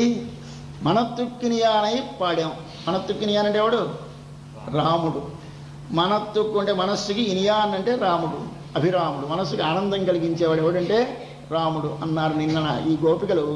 కృష్ణుడు దుఃఖపడ్డం చూసి అసహ్యం వేసి ఎన్నాళ్ళైనా కనపడ్డని కొంచెం మనసు చికాకుపడి రాముడిని పాడుదామని వాళ్ళు సిద్ధపడ్డాయి. నేను ఎంత అవమానం ఉండి అక్కడుండి ఆయన ఊళ్ళో ఉండి ఆయనతో ఆయన మన కోసం వచ్చి మన ఊళ్ళో చేరితే మన జాతి ఆయన జాతిని గోపబాలుణ్ణి నేను గోపాలకుడిని అంటూ ఉంటే మనమేమో రామా అంటే నువ్వేం క్షత్రియకులంలో పుట్టేవా, నువ్వేం అయోధ్యలో పుట్టేవా, నువ్వు ఇక్కడ పుట్టేవా, పుట్టి కృష్ణ అంటావా, ఎంత తప్పు అని దెబ్బలాడారు కొంతమంది గోపికలు. అయితే మరి ఏమిటి చేయాలి? వాళ్ళ ఊళ్ళో ఎప్పుడైనా మనకు కృష్ణ అన్నారా? ఎక్కడ? అయోధ్యలో. అక్కడ ఏమిటి జరిగేది? రామో రామో రామ ఇది ప్రజానామభవన్ కథా. రామ రామ రామ అనే కథలు ఎప్పుడు చూసినా రాముడి మాటలే అందరూ మాట్లాడుకునేవారట. మనం అలాగే ఉండద్దా? అంటే ఉంటే ఏమిటి అలా ధరిస్తే కదా, ఏమి రాడు, పలకడించడు, ఏడిపిస్తూ ఉంటే ఎందుకు వస్తావని కృష్ణ కృష్ణ అంటాం అనుకున్నారు. నేను కొంచెం కాబోలు అనుకోరు, కానీ మన ఊహ అనుకోని ఉంటారు. లేకపోతే రాముడిని అంటారా అని రెండో వర్గం వారికి కొంచెం తీవ్రమైన ఆవేదన కలిగి అప్పుడు కృష్ణుని తప్ప మరొకటి అనకూడదు. అనవమ్మా. ఆయన ఏమిటి చేశాడు? ఆడపిల్లల్ని ప్రేమిస్తాడు, ప్రేమింపచేస్తాడు, ఏడిపిస్తాడు. ఆయన ప్రేమించాడో మరి ఏడుకుంటూ ఉండనివాడు, ఉంటే సహించలేని బాధపడి పరిగెత్తుకొస్తాడు. కాబట్టి రాముణ్ణి ప్రేమించాలి కానీ కృష్ణుని ప్రేమించి ఏమి సుఖము అన్నట్టు మాట్లాడారు. దానితోటి చాలా వివాదం చెలరేగితే అప్పుడు అందరూ కలిసి తప్పు మనం రాముడు కృష్ణుడు ఒకటే, ఇద్దరు వేరు కాదు, లోపల వస్తువు ఒకటే, ఆకారం భేదం. ఒకే పిండి ఒకే పాకం తీసి ఒకే పంచదారతో అన్నీ చేస్తే ఒకటి పోలగా చేస్తే అది బాగుంటుంది, ఒకటికి గుండ్రంగా చేస్తే బాగుంటుంది, ఒకటికి నాకు గుండ్రందే కావాలంటాడు, నాకు కోలదే కావాలంటాడు. అలాగానే మనం కూడా మనకి బజార్లో అమ్మేటువంటి వాటిని చెప్పానే మనం చేశాను మీకు. చిలకలు చేస్తారు, బొమ్మలు చేస్తారు, రాముడు చేస్తారు, కృష్ణుడు చేస్తారు, తేలు చేస్తారు, పాము చేస్తారు, పట్టుకొచ్చి పెడతారు. అక్కడ అంతా ఒకటే మూల పదార్థం. ఈ పదార్థంతో తయారు చేసిన ఒకడు పామును కొంటాడు, ఒకడు తేలును కొంటాడు, ఒకడు కృష్ణుడు బొమ్మ కొంటాడు, ఒకటి అమ్మవారు కొంటాడు. ఏమిటి ఇవన్నీ? అన్నీ పంచదారే పాకం తీసిన ముద్దలు. ఏమిటి చేస్తారు? అందరూ కొంతసేపు చూసి కొరుకుతారు. వాడు తేలుని కొరుకుతాడు, వాడు కుక్కని కొరుకుతాడు, పందిని కొరుకుతాడు, వీడు అన్నీ కొంటాడు. ఏమిటండి ఇది? కొరికేది దేన్ని? వాడికి లోపల ఉండే మూల పదార్థం తెలిస్తే బాహ్యమైన రూపము చేత వాడికి ఏవగింపు కానీ భేదభావం కానీ కలగదు. అది తెలియక మనం రాముడు అంటే వేరు, కృష్ణుడు అంటే వేరు అనుకుంటున్నాం. వీరందరూ ఒకటే. ఆ పాఠాన్ని మనకి నేర్పుతోంది మన ఆండాళ్ళ తల్లి. ఏమిటన్నది? ఎవరి కోసం వ్రతం చేస్తోంది? శ్రీవిల్లిపుత్తూరులో ఆ ఊళ్ళో ఉన్నటువంటి స్వామి దగ్గరికి వెళ్ళి పూజ చేస్తోంది. ఎక్కడో ఉన్న రంగనాథుడిని ప్రేమించి నాకు పెళ్లి కావాలని వ్రతం చేస్తోంది. చేస్తున్నది ఏమిటి చేస్తోంది? మళ్ళీని వెంకటాచలపతి నీవు నాకు భర్తగా కావాలి అని మన్మధుడికి పూజ చేస్తుంది. మన్మధుడికి పూజ చేసినప్పుడు వెంకటాచలపతితో పెళ్లి కావాలంటుంది. వ్రతం చేసినప్పుడు రంగనాథుడితో పెళ్లి కావాలంటుంది. చేసేది వచ్చి ఇక్కడ పడుకున్నటువంటి వటపత్రశాయికి చేస్తోంది. వటపత్రశాయి, రంగనాథుడు, వెంకటాచలపతి ముగ్గురు కదా, ఎవరు నీకు కావాలి? ముగ్గురు ఒకటే, వేరవుతుందే కాదు. ఈ భావం మన లోపల కలగాలి. అంతే తప్ప ఇద్దరు రామభక్తులు, కృష్ణ భక్తులు ఇద్దరట. ఒక ఆయన రామభక్తుడట, ఆయన సంతతము రాముని అలా చూసేసరికి కిరీటం, చేతిలో విల్లు, అమ్ముల పొది, ఆ స్వామి యువతల చేతిలో బాణం పట్టుకొని రెడీగా వేసేయడానికి అన్నట్టుగా నిలబడి ఉంటాడు. ఆయన రాముడు అలా కనిపిస్తాడు. ఈయన కృష్ణుడు, ఈయనకి నెమలిపించం, పిల్లనగ్రోవి, వ్యత్యస్తపాదం, అవతంసిత బరిహిబరహం, సాచీకృతాన నివేశిత వేణురంధ్రం, ఇలా కాస్త పిల్లనగ్రోవి వంకరగా మెడ తిప్పి మగము ప్రక్కకు వంచి పెదవి మీద మోపి వేణువు వాయిస్తూ నెమలి పింఛంతోటి స్వామి ఇలా వంగి నడుము దగ్గర ఈ పక్కకి, పాదముల దగ్గర ఇటు వంచి నిలబడ్డటువంటి స్వామిని చూస్తున్నాడు. ఈయన చూశాడు. ఈయన రాముణ్ణి ధ్యానించేవాడి కృష్ణుడు కనిపించాడు. ఒకసారి సత్యదేవుడికి వెళ్ళిపోమన్నాడు. మరొకసారి కృష్ణుడు ధ్యానించేవాడికి రాముడు కనిపించాడు. ఆయన వెళ్ళిపోమన్నాడు. వెళ్ళిపోమంటే చూశాడు ఆయన. ఈయన అంటాడు భక్తుడు, నాయన మంచిదే, నువ్వు వచ్చావు సంతోషమే, కానీ ఒక్కసారి ఆ బాణం తీసేసి, ఆ విల్లు తీసేసి, ఒక్కసారి మా పిల్లనగ్రోవి పట్టుకొని నెమలిపించి ధరిస్తే నీకు నేను దండం పెడతాను. అలా వాడి వేషం మార్చేస్తే దండం పెడతాడు వీడు. కానీ విహాయ కోదండ శరవ్, ఇవ కోదండము శరం రెండు వదిలేసి ఒకసారి పిల్లనగ్రోవి పట్టుకో, నేను దండం పెడతాను. వీడి దండం కోసం పాపం ఆయన వేళ మార్చేసుకుంటాడు. ఎంత విరివాడంటే, కొని వాడు రేపు ఇవాళ మీకు 100-116 సన్మానం చేస్తామండి, పగటి వేషగాళ్ళు వచ్చాడు, ఇవాళ వేషం వేసుకొచ్చాడు, రేపు మరో వేషం వేయమంటాం, మనం ఎందుకు డబ్బు ఇస్తామని. కొని ఏం నష్టం వాడికి, ఏ వేషం అయితేనేమిటి, ఏదో ఒక వేషం వేసుకుంటాడు. ఎందుకని? వాడి డబ్బు కోసం. అలాగే ఈయనకేమిటి కావాలి? మన దండం కావాలి. ఈ మన దండం కోసం ఏమిటి చేస్తాడు? అబ్బాయి నువ్వు రాముడు వేషం వేసుకో, కృష్ణుడి వేషం వేసుకో, వేసుకుంటాయండి స్వామి. ఎంత భక్తవశంకరుడు భక్తుల కోసం మనల్ని వశపరుచుకుందికి రూపాలు. కానీ ఒక్కొక్కరికి ఒక్కొక్క రూపం రుచిస్తుంది. వారు ఏ రూపంతో వారు ఆరాధిస్తే ఆ రూపంలో తానుండి వారిని అనుగ్రహిస్తాడు. కాబట్టి ఏ యథామాం ప్రపద్యంతే తాం తథైవ భజామ్యహం అన్నాడు స్వామి భగవద్గీతలో. అందుచేత వీరందరూ ఒకటే అని మొత్తం మీద పెద్దవాళ్ళు సర్ది చెప్పారు. సర్ది చెప్పి దానికి ఒక కథ చెప్పి ఒక పెద్ద ఆవిడ సర్దుతోంది. చిన్నప్పుడు ఈ కృష్ణుడు ఉయ్యాల్లో పడుకుంటే వాళ్ళమ్మ ఉయ్యాలు ఊపుతూ ఒక కథ చెప్పాలని ప్రారంభించి రాముడి కథ చెప్పడం ప్రారంభించాడు. కృష్ణుడికి కృష్ణుని దొట్టిలో పడుకోబెట్టి రాముడి కథ చెప్తోందిట. అనగా అనగా రాముడు అంటున్నట్టు ఈ బాబు పడుకొని కొడుతున్నట్ట అన్నట్ట. తదబల ఆయన భార్య సీత అన్నట్ట. వారు తండ్రి మాట ప్రకారం పితురు వచనం వల్ల వారు పంచవటికి వెళ్ళిపోయినారు అన్నట్ట అన్నట్ట. అక్కడ ఒక లేడీ వచ్చింది అన్నట్ట. వెంటనే సీతమ్మని రావుండి చూపినాడు. లక్ష్మణ ధనురు అన్నట్టు లేచేవాడు. ఈ పసివాడు పడుకున్న ఉయ్యాలో పడుకున్నవాడు లక్ష్మణ విల్లెక్కడ లేచాట. వాళ్ళమ్మ దేవుడి సుమాన భయపడిపోయింది. అంటే ఏమిటర్థం? ఇది ఎవడి కథ? పడుకున్న బాలుడి కథేనా? పడుకున్న బాలుడు కృష్ణుడు కదా. రామకథ చెప్తే విల్లంటాడేమిటి అంటే ఆయనే ఈయన. ఇది మనకి రుజువు చేశాడయ్యా. ఈయన ఒకనాడు చిన్నప్పుడు ఉయ్యాల్లో పడుక్కొని. కాబట్టి ఆ కథ తెలిసిన మనం కూడా పిచ్చి పడతామా? కూడదు. వద్దన్నది ఒక తల్లి.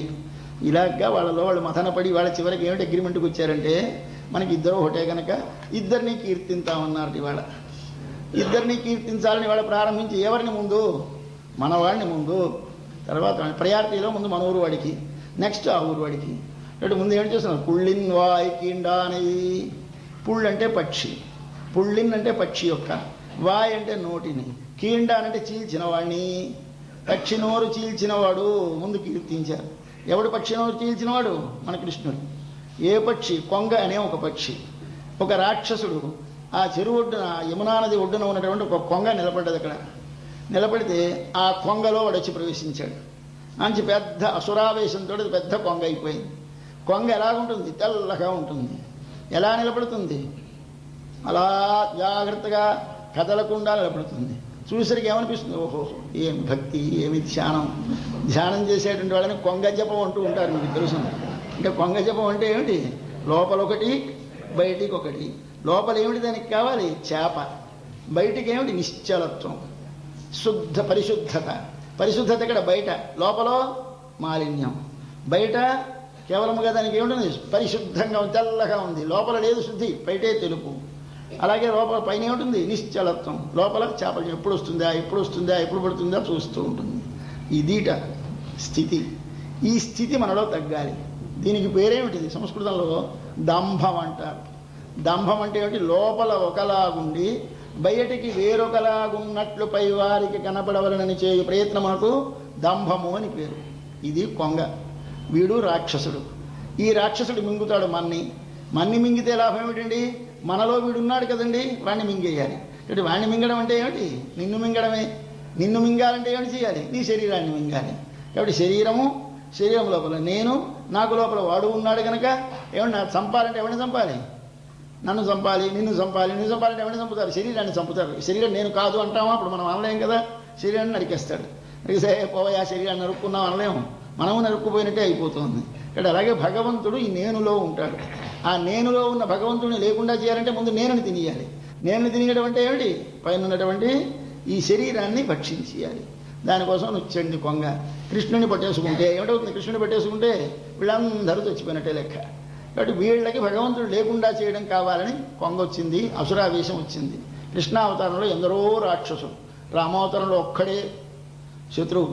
ఇక్కడో పుట్టిన దగ్గర నుంచి ఎందరు శత్రువులో ఇందరి శత్రువులను చంపాడు ఇక్కడ పాపం మనవాడు. అక్కడ ఒక్కడిని చంపాడు, ఆయన పెద్ద ఘనత. కాబట్టి వాడిని ఎందుకండి? కాబట్టి ఈయన కీర్తించారు ముందు పుళ్ళిన్ వాయ్ కిండానయ్య అన్నారు. ఇలాగే మన లోపల ఏమిటి? దంభం అనేటువంటి ఒక దోషం ఉంటుంది. దానిని ముందుగా తొలగించాలి భగవంతుడు మనకి. వాడే ఉపాయమని నమ్మిన వారికి ఈ దంభము ముందు తొలగాలి. ఇది తొలగకపోతే నీకు నిజముగా లభించవలసిన ఫలము లభించదు. కాబట్టి దాన్ని ముందు ఆయన్ని కీర్తింతామని ఆ కొంగని చీల్చిన వాడిని చెప్పారు. వెంటనే రావణుణ్ణి చంపిన రాముణ్ణి చెప్తారు. ఆ వాడెలాంటి వాడు? పొల్లా వరక్కనై కిళ్ళి కళయిందానై. పొల్లా దుష్టుడైన, అరక్కనై రాక్షసుని, కిళ్ళి అంటే గిల్లి, కళయిందా తీసి పారేసేట. ఒక పెద్ద తోట పెంచాము, తోటలో మంచి పువ్వుల ముక్కలు వేశాము, నీళ్లు పోసాము, పెరుగుతున్నాయి. చిగురికి పురుగు పట్టింది, ఇలా వాలిపోయింది. ఏమిటి చేస్తాం? వెళ్ళి ఇలా గోళ్లతో అక్కడికి చింపేసి తుంపేసి పారేస్తాం. అలాగే ఈ మానవ జాతిలో ఉండేటటువంటి ఒక మహత్తరమైనటువంటి వికాసాన్ని చెడగొట్టడానికి ఒక రావణుడు అనేటువంటి వాడు ఒక పురుగు వచ్చాడు. ఈ పురుగు వచ్చి ఈ లీలోద్యానాన్ని పాడు చేస్తున్నాడు. ఎవరిది ఉద్యానం? ఎవరిది తోట? స్వామి తోట. స్వామి ఆయన భార్య కలిసి నీళ్లు పోసి పెంచుకున్న తోట మన ఈ జగత్తంతా. ఈ జగత్తు ఒక లీలోద్యానం, నందనోద్యానం, భగవానునికి విహారస్థానం. ఇందులో విహరిస్తూ ఉంటాడు స్వామి. విహరిద్దామని వచ్చేసరికి ఏమొచ్చి ఇక్కడ ఒక పురుగు పట్టింది. ఏం చేశాడు ఆయన? స్వామి ఇలా గిల్లి పారేశాను అంటే ఇప్పుడు మళ్ళీ ఓ చిన్న వివాదం వచ్చింది. కృష్ణుడైతే కృష్ణుడి లీల చిన్నది చెప్పారా, రాముడికి పెద్దది చెప్పారా? కృష్ణుడి లీల అని చెప్పారు, కొంగని చీల్చిన వాడు. రాముడు చూడు దుష్ట రాక్షసుని గిల్లి పారవేసిన వాడు అనంత పెద్ద గొప్ప వాడికా, వీడికి చిన్నదే అంటే ఇది తెలియని వాళ్ళు అనవలసిన మాట. భగవంతుడు కృష్ణుడు చేసిన వాటిలో అన్నిటికంటే చిన్నదేది? కొంగ. అన్నిటికంటే గొప్పదేది? గోవర్ధనమిత్తుట. గోవర్ధనమిత్తుడికి ఆయన కష్టపడ్డాడా ఎక్కువ? కొంగని చంపడానికి ఎక్కువ కష్టపడ్డాడా? రెండిటికి కష్టపడలేదు. దానికి కష్టపడ్డు, దీనికి కష్టపడ్డు. మనం అనుకుంటాం మనని బట్టి కొండని మోయడం గొప్ప కష్టం. అబ్బా ఎంత కష్టపడ్డాడు కృష్ణుడు. కొంగని చంపడం తేలిక, నువ్వు దాన్ని చంపలేవు, దీన్ని మొయ్యలేవు. కానీ రెండూ చేయలేం. కానీ మన దృష్టిలో కొంగని చంపడం ఏముందండి, తేలిక అనిపిస్తుంది. కానీ భగవంతునికి అన్నీ ఏకరూపమే. ఆయన సర్వశక్తిమంతుడు కనుక దేనినైనా అతని సంకల్ప మాత్రం చేత చేస్తాడు. ఆయనే శ్రమపడడు. మన్ను కుమ్మి కుండలు మట్టిని కుండలుగా మలచి కుమ్మరి చేసినట్టు భగవంతుడి జగత్తుని చేస్తే ఎన్నాళ్ళకి తయారవుతామండి మనం అందరం.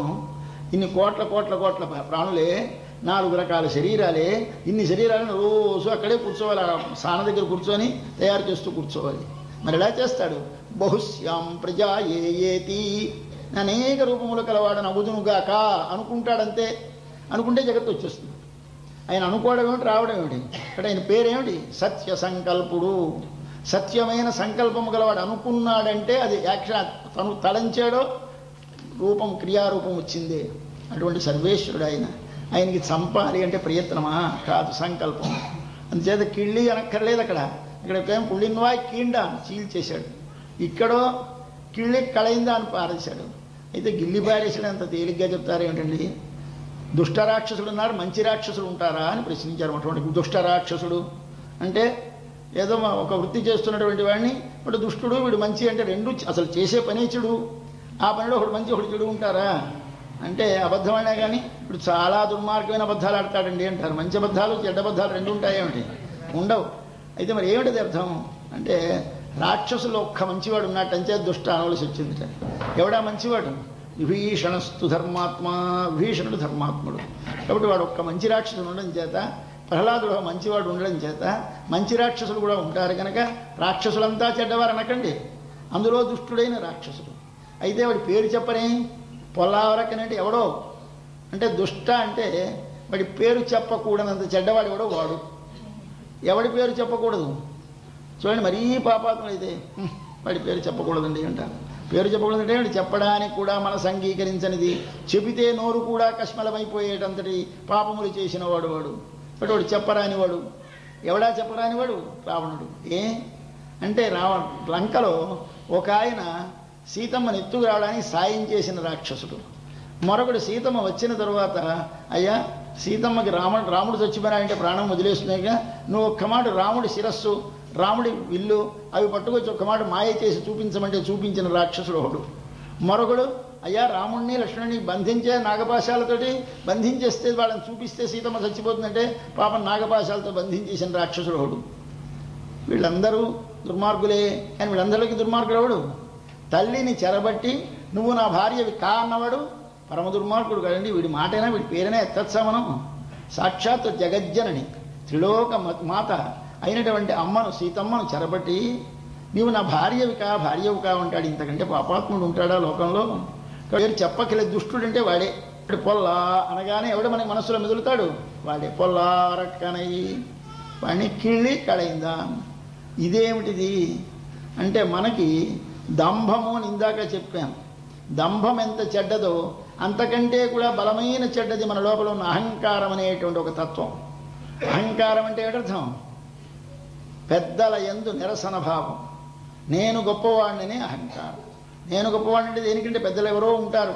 జాతిలో గొప్పవారు, గుణములో గొప్పవారు, శీలములో గొప్పవారు, నడువడిలో గొప్పవారు, పాండిత్యంలో గొప్పవారు ఉంటారు. వాళ్ళని కించపరిచి వాళ్ళని అవమానపరచడం, తాను గొప్పవాడిని అనుకుంటూ ఉండడం. దీనికి కారణమేమిటి? శరీరముతో తాను ఒకటై ఉండుట. మనకి లోపల భగవానుడు ఉంటాడు, పైన శరీరం ఉంటుంది. ఈ శరీరముతో మనం ఏకమై ఉంటే లోపల ఉండేటువంటి దానికి లేని గొప్పలు దీనికి ఉన్నవి దాని ఎందుకు పెట్టుకుంటాం. పుట్టాం కులంలో. ఎందుకు పుట్టామో తెలుసునా ఎవరికైనా? ఎవరైనా కోరుకున్నారా నేను బ్రాహ్మణే పుట్టాలి, నేను క్షత్రియునే పుట్టాలని అనుకోలేదు, పుట్టేశాం. సంస్కారవంతమైన ఉత్తమ కులంలో పుట్టాడు. వెంటనే వాడికి ఏమిటొస్తుంది? శరీరము గొప్ప కులములో పుట్టిన శరీరము కనుక ఒక అహంకారం వస్తుంది. రెండవ అహంకారం ఏమొస్తుంది? 4 అక్షరాలు వచ్చాయి. నేను పండితుడిని, చదువుకున్నవాడిని. 4 డబ్బులు వచ్చాయి, ధనవంతుణ్ణి. సౌందర్యం వచ్చింది, నేను సౌందర్యం కలదని. ఈ అహంకారాన్ని దేన్ని బట్టి వస్తున్నాయి? శరీరానికి ఉన్నవన్నీ లేని ఆత్మకు అంటగట్టుకుని వచ్చాయి. కాబట్టి శరీరముతో తాను ఏకమై శరీరమునకున్నవన్నీ తనవని భ్రమించి తనవే అనుకొని వాటిలో ఆ శరీరములో లేని వారి కంటే తన గొప్పవాడనని వారిని అవమానం చేసేటువంటి ఒక బుద్ధి ఉన్నదే, దాని పేరు అహంకారం. అక్కడికి వ్రతక్షేత్రమునకు వెళుతున్నారు. వ్రతక్షేత్రం అంటే ఏమి? భగవదనుభవము చేయుటకు ఒక స్థానం ఏర్పరచుకున్నారు. అక్కడ కలవాలని అక్కడికి వెళుతున్నారు. దీని పేరు ఈ మనం ఇప్పుడు చెప్పుకునేటువంటి ఇందరం కూర్చో చెప్పుకునే దానికి పేరు మన వాళ్ళు ఏం పెట్టారు? కాలక్షేపం అని పేరు పెట్టారు. కాలక్షేపం ఉన్న అక్కడ ఏముంటుందంటే తిరుప్పావై కాలక్షేపం అనేవారు పూర్వం. ఇప్పుడు తిరుప్పావై మహోత్సవం అంటున్నారు. ఇప్పుడు కాలక్షేపం అంటే బాగులేదు. కాలక్షేపం అంటే హరికథా కాలక్షేపంలో కాలక్షేపం ఉంది కనుక ఇక్కడ కూడా మనం ఉపన్యాసం చెప్పిన కాలక్షేపం అంటే హరికథ అనుకుంటారు. ఎవరైనా చూసిన వాళ్ళ మాటకు అర్థం తెలియకని తీసేశారు ఆ మాటకి. పూర్వం కాలక్షేపం అని అనేవారు. అయితే కాలక్షేపం ఉండే ఎక్కడ జరుగుతుందో ఆ చోటుకి పేరేమిటి? కాలక్షేప క్షేత్రం, కాలక్షేప మండపం, కాలక్షేప ఏదో మరొకటి. అలాగానే ఇక్కడ ఎక్కడైతే వీరందరూ కలిసి భగవంతుని చేరడానికి నిర్ణయించుకున్నారో అక్కడికి బయలుదేరి వెళుతున్నారు. ఊళ్ళో ఉన్న 5 లక్షల భవనములలో ఉన్న పిల్లలందరూ వెళుతూ వాళ్ళందరూ వెళ్ళిపోయినారు. అప్పుడేను పావైక్కళం పుక్కారమ్మా లేవమ్మా, మన ఊళ్ళో ఉన్న వారందరూ పిల్లలందరూ బయలుదేరి అదిగో ఆ కాలక్షేప క్షేత్రాన్ని చేరిపోయినారమ్మా, వ్రతక్షేత్రానికి వెళ్ళారమ్మా అంటున్నారు. కాలక్షేపం అంటే అర్థమేమిటి? కాలక్షేపం అంటే మీకు తెలుసును, టైం పాసింగ్. కాలం అంటే టైం, క్షేపం అంటే పాస్. కాలక్షేపం టైం పాసింగ్. సాయంకాలం ఇంట్లో ఏం చేస్తామండి, పోనీ అలా పోయామంటే జట్టు భవనానికి వెళ్ళి కూర్చొని వద్దాం. ఇక్కడ ఇంకా కష్టమే. మంచి సీటింగ్ అరేంజ్ ఉంటుంది అనుకోండి, ఇక్కడికి హాయిగా పోవచ్చు.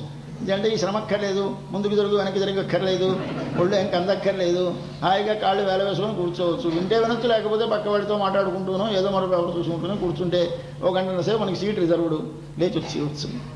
కాబట్టి అది సుఖం. కాబట్టి కాలక్షేపమునగా కాలమును గడపుట కాదర్థం, అది కాదు. కాలమనగా మృత్యువు, క్షేపమనగా చిమ్ముట. మన మృత్యువుని మనము చిమ్ముకోవాలి. మృత్యు అంటే ఏది? మృత్యు అంటే ఈ శరీరములోంచి జీవుడు వెళ్ళిపోవడం మృత్యువు కాదు. శరీరంలోంచి జీవుడు వెళ్ళిపోతే ఏమంటున్నాం మనం? మృత్యువు, చనిపోయినాడు కాదు. ఆ లోపలున్న జీవుని లోపల పరమాత్మ ఉంటాడు. వాడు కాని జీవునికి సంబంధం లేకుండా వదిలేశాడో ఏమైనాడు ఈ జీవుడు? చనిపోయినాడు. ఎప్పుడూ ఉంటాడు, నిత్యుడని చెప్తుంది ఉపనిషత్తు, భగవద్గీత. ఆత్మ నిత్యము. ఎప్పుడు నిత్యము? లోపలున్నవాడు నీలో ఉంటే నీ ఆత్మ ఉన్నట్టు లెక్క.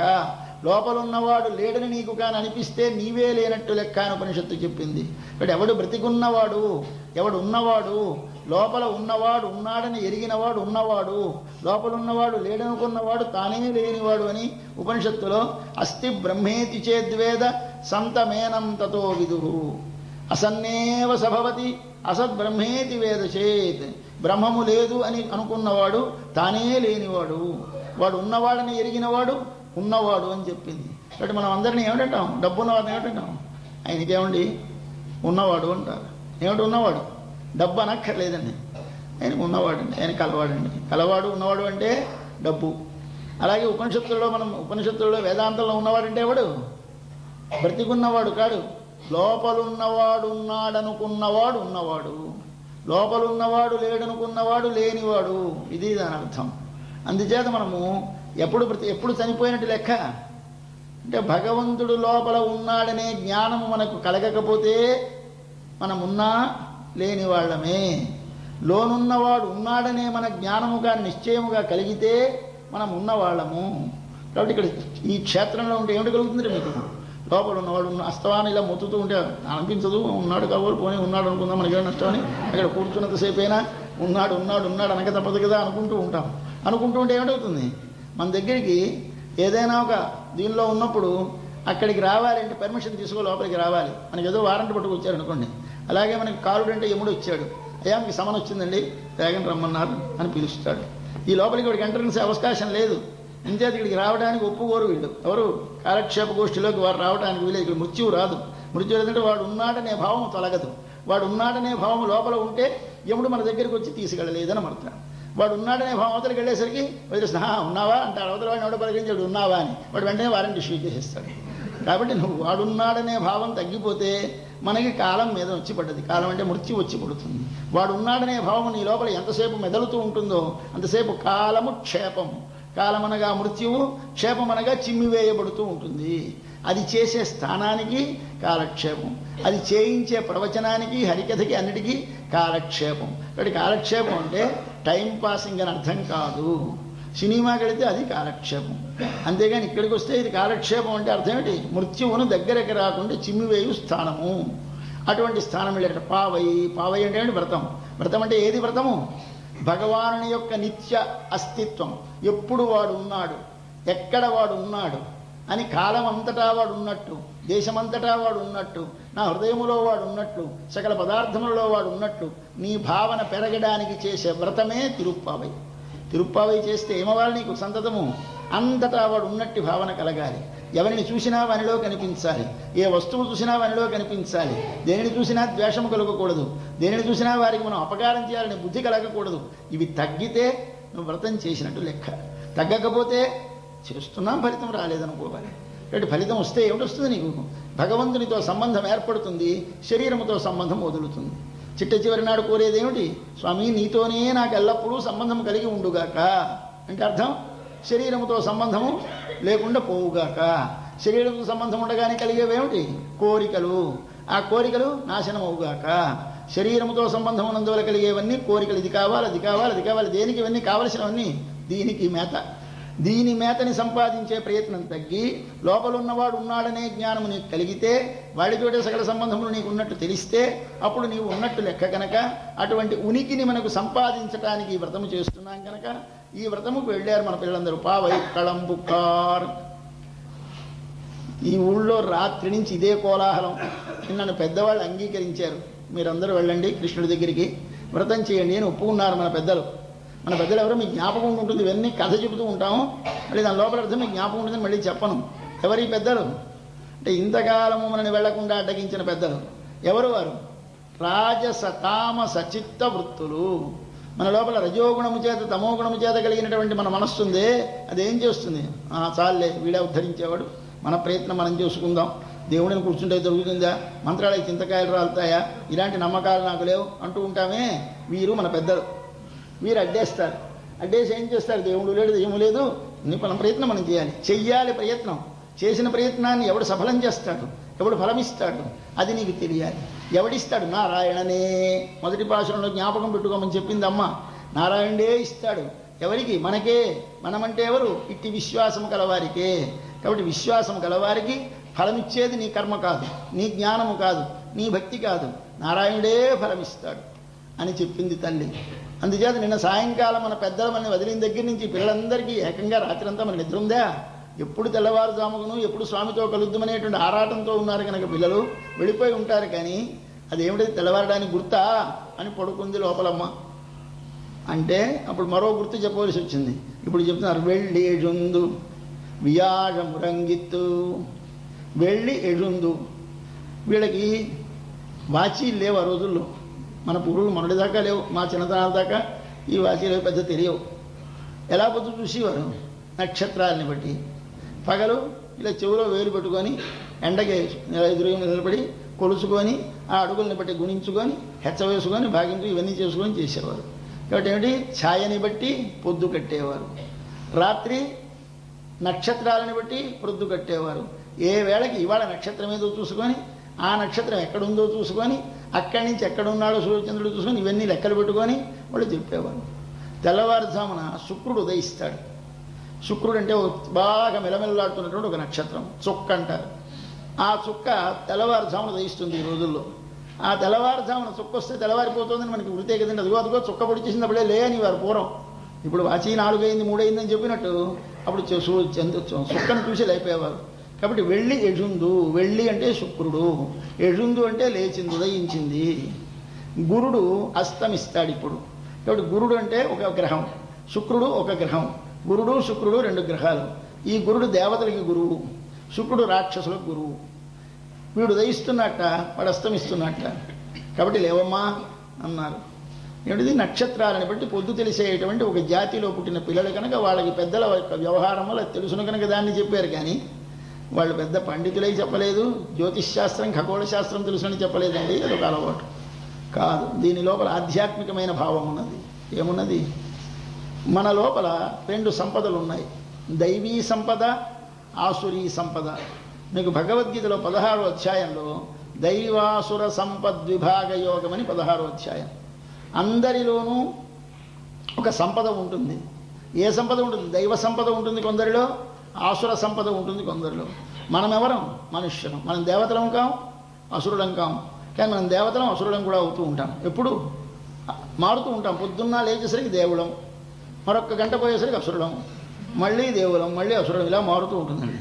ఎలా తెలుస్తుందండి అని అడిగాడు. అడిగితే దానిలో ఒక్క మాట, మీరు ఆ 16వ అధ్యాయం చదివితే అవి లిస్టు రాసుకుంటే ఎలాంటి మాటలు మన నోటి అంటే వస్తున్నాయో అది రాసుకోవాలి. ఏమనిపిస్తోంది? ఎవరండి ఇది? నేనేనండి. ఈశ్వరోహం, అహం భోగి, ఆఢ్య, నేను చాలా డబ్బున్నవాడిని, అభిజనవాణి, గొప్ప వంశంలో పుట్టాను, ఇదిగో మనం యజ్ఞం పెట్టామండి, ఆ యజ్ఞం చేయిస్తున్నాను, ఇంకా మరి కొన్ని యజ్ఞాలు చెయ్యాలి, ఇదిగో నాకు శత్రువు ఉన్నాడు, ఇది తీసి పారేశాను మొన్ననే, మరికొంతమంది ఉన్నారు, హనిష్యేచ అపరానపి అంటట వీడు. ఈ మాటలు ఎవడంటే వాడిని ఏమిటనాలట? అసురుడు అనాలట. ఇది ఇప్పుడు మనం అసురుడమా? మనుష్యులం అండి మేము. అవును, నువ్వు మనుష్యుడివే, కానీ నీ లోపల ఉన్న భావం మాత్రం ఆసుర భావం కనుక దాని పేరు ఆసుర సంపద అన్నారు. రెండవది దైవీ సంపద. వీడికి ఏమిటి? ఎంతసేపు నేనేమిటండి, స్వామి కటాక్షం, భగవద్ అనుగ్రహం, మాట్లాడి చాలా గొప్ప పండితులండి, వాడి కటాక్షం, మంచి డబ్బున్న వారిని ఏదో వాడు వచ్చాడు అనుగ్రహించాడు, ఇలా ప్రతిదీ అటు మళ్ళిస్తూ ఉంటాడు. వీడు దైవ సంపద గలవాడు. ఈ దైవ సంపద ఆసుర సంపద అనేవి 2 మన లోపల ఉంటే, దైవ సంపద ఎప్పుడు మన లోపల ఎక్కువగా ఉంటే అప్పుడు మనకి శరీర సంబంధం వదులుతుంది. ఆసుర సంపద ఎప్పుడు ఎక్కువగా ఉంటే అప్పుడు శరీర సంబంధం పట్టి బిగిస్తుంది. శరీర సంబంధం బిగిస్తే దాని పేరేమిటి? బంధము. శరీర సంబంధం వదిలితే పేరేమిటి? మోక్షము. మోక్షమనగా శరీరపు పట్టు వదలుట, బంధమనగా శరీరపు పట్టు పట్టుకుంటా. బాగా అంటిపెట్టి ఉండిపోతే శరీరం నేను ఒకటే ఒకటే ఒకటే అనిపిస్తూ ఉంటే నువ్వు బంధంలో ఉన్నట్టు. పట్టిందని ఎలా తెలుస్తుంది? నీ మాటలే చెప్తాయి. ఒక మాట నీ మాటలు లిస్టు వేసుకో, రాసి ఇచ్చాడు అందులో భగవద్గీతలో మీరు ఒకటి రాసుకోండి. ఎవరిని అడగట్లేదు, డయాగ్నోసిస్ మన ఇంట్లోనే పెట్టేసి చూడండి. డయాబెటీస్ ఉన్న వాళ్ళకి అలాగే ఫీవర్ ఉంటే థర్మామీటర్ పెట్టుకున్నట్టు, డయాబెటీస్ ఉంటే ఏదో పరీక్ష పెట్టుకున్నట్టు మనమే టెస్ట్ చేసుకుంటూ ఉండొచ్చు రోజున. మనం ఎక్కడున్నాము, మనం ఆసుర సంపదలో ఉన్నామా, దైవ సంపదలో ఉన్నామా, ఎలాంటి మాటలు వస్తున్నాయి, ఎలాంటి ఊహలు మెదులుతున్నాయి మనసులో, ఇవి చూసుకొని నీ మనసుని, నీ వాక్కుని, నీ చేతని పరిశీలించుకుంటే అది మనకి స్పష్టంగా తెలిసిపోతుంది. ఇప్పుడు ఏమవుతోంది? ఒకప్పుడు మన లోపల దైవ సంపద లేస్తూ ఉంటుంది, ఒకప్పుడు అసుర సంపద లేస్తూ ఉంటుంది. మనం ఎప్పుడు వెళ్ళాలి కృష్ణుడి దగ్గరికి వ్రతానికి? దైవ సంపద లేచినప్పుడు, అసుర సంపద తగ్గినప్పుడు వెళ్ళాలి. మన లోపల ఆసురమైన భావములు విజృంభించినప్పుడు ఒకసారిగా మనం దేవుడి దగ్గరికి అంటే ఏమవుతుంది? ఆ దేవుని కూడా తిట్టాలనిపిస్తుంది, వెళ్ళకూడదు. అప్పుడు విజయం తగ్గించు. మరి ఎప్పుడు వెళ్ళాలి? పొద్దున్న లేవగానే, ఇంకా మనసు లోపలికి క్షుద్రమైన లౌకిక భౌతిక వాసనలు అంటకముందే నువ్వు లేచి స్నానం చేసి, అంటే స్నానం ఎందుకు? ఈ ఆసుర భావములు పైన శరీరం మీద అంటకుండా వదలటానికి. మనసు లోపల అప్పుడు తెల్లవారుజామున లేచి భగవన్నామం చేసేందుకు అనుగుణమైనటువంటి కాలము. ఆ కాలంలో నువ్వు వెళితే ఏమవుతుంది? లోపల ఆసుర సంపద ఉంటుంది. ఆసుర సంపద విజృంభించినప్పుడు వెళ్ళకూడదు. మాకేమవుతోంది తల్లి? ఆసుర సంపద మీదకు వచ్చేస్తోంది, మనం ఇప్పుడే వచ్చేరాడు సిద్ధపడిపోతోంది. దైవ సంపద అణిగిపోయే వేళ అయిపోతోంది. ఈ ఆసుర సంపద విజృంభించక మునిపే నీవు లేచి మమ్మల్ని అనుగ్రహించు, అసుర సంపద పెరగక మునిపే వచ్చి అనుగ్రహించు అని ప్రార్థన. ఎప్పుడు మనకి భాగవతులు అనుగ్రహించాలి. మనకి బాగా ఏమీ లేదన్నప్పుడు లాభం లేదండి. ఎప్పుడైతే మన లోపల ఆసుర సంపద తగ్గి దైవ సంపద పెరుగుతున్న సమయమో అప్పుడు మీరు సత్పురుష సహవాసం చేయాలి. సత్వగుణం అభివృద్ధమైన సమయంలో చేయాలి. రజోగుణ తమోగుణాలు తగ్గిన సమయంలో చేయాలి. మన లోపల కొన్ని వాసనలు లోపల ఎప్పుడు ఉంటాయి. మనం కొన్ని జన్మల నుంచి వాసనలు సంస్కారాలని పట్టుకో వస్తోంది మన మనస్సు. ఇవాళవి కావు, ఇవి ఎప్పటివో. అవన్నీ లోపల ఉన్నాయి. పైకి మనకి ఉన్నట్టుండవు, లోపల ఉంటాయి. ఆ లోపల ఉన్నటువంటి వారి పేరు 2 పేర్లు పెట్టారు: సంస్కారములు, వాసనలు. వాసనలంటే నీకు తెలియకుండా నీ లోపల ఉండి నిన్న పని చేయడానికి ప్రేరణ చేస్తూ ఉంటాయి. వెళ్ళు వెళ్ళు వెళ్ళు, వెళ్ళకు 2 చెబుతూ ఉంటాయి. ఈ వెళ్ళు అనేది ఒక సంస్కారం, వెళ్ళకనేది ఒక సంస్కారం, విను అనేది ఒక సంస్కారం, వినకనేది ఒక సంస్కారం. ఇవన్నీ నీకు లోపల కలిగిస్తుంది. వాటి పేరు సంస్కారములు, వాసనలు. ఆ సంస్కారములు వాసనలు బాగా రాజసమైన సంస్కారములు వాసన విజృంభణగా ఉండగా వారిని అనవసరంగా ఎక్కడికి బలవంత పెట్టకండి. వారికి ఏం పెద్ద తొందర పెట్టి చెప్పకండి. ఏం పర్వాలేదు, వస్తుంది. కొంతకాలం అయితే తగ్గుతుంది. తగ్గిన తర్వాత వారికే వస్తుంది.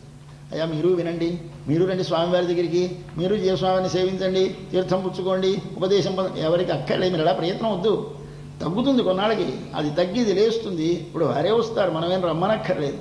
కాబట్టి ఇది రావాలి, ఇది ఉదయించాలి. ఎవరు ఉదయించాలి అంటే గురుడు ఉండగా ప్రయత్నించాలి. గురుడు అస్తమించకుండా, శుక్రుడు ఉదయించకుండా, అంటే రాక్షస గురువు గారు విజృంభించకుండా, దేవగురువు గారు అస్తమించకుండా ప్రయత్నించాలి. కనుక తల్లిలే అన్నారు.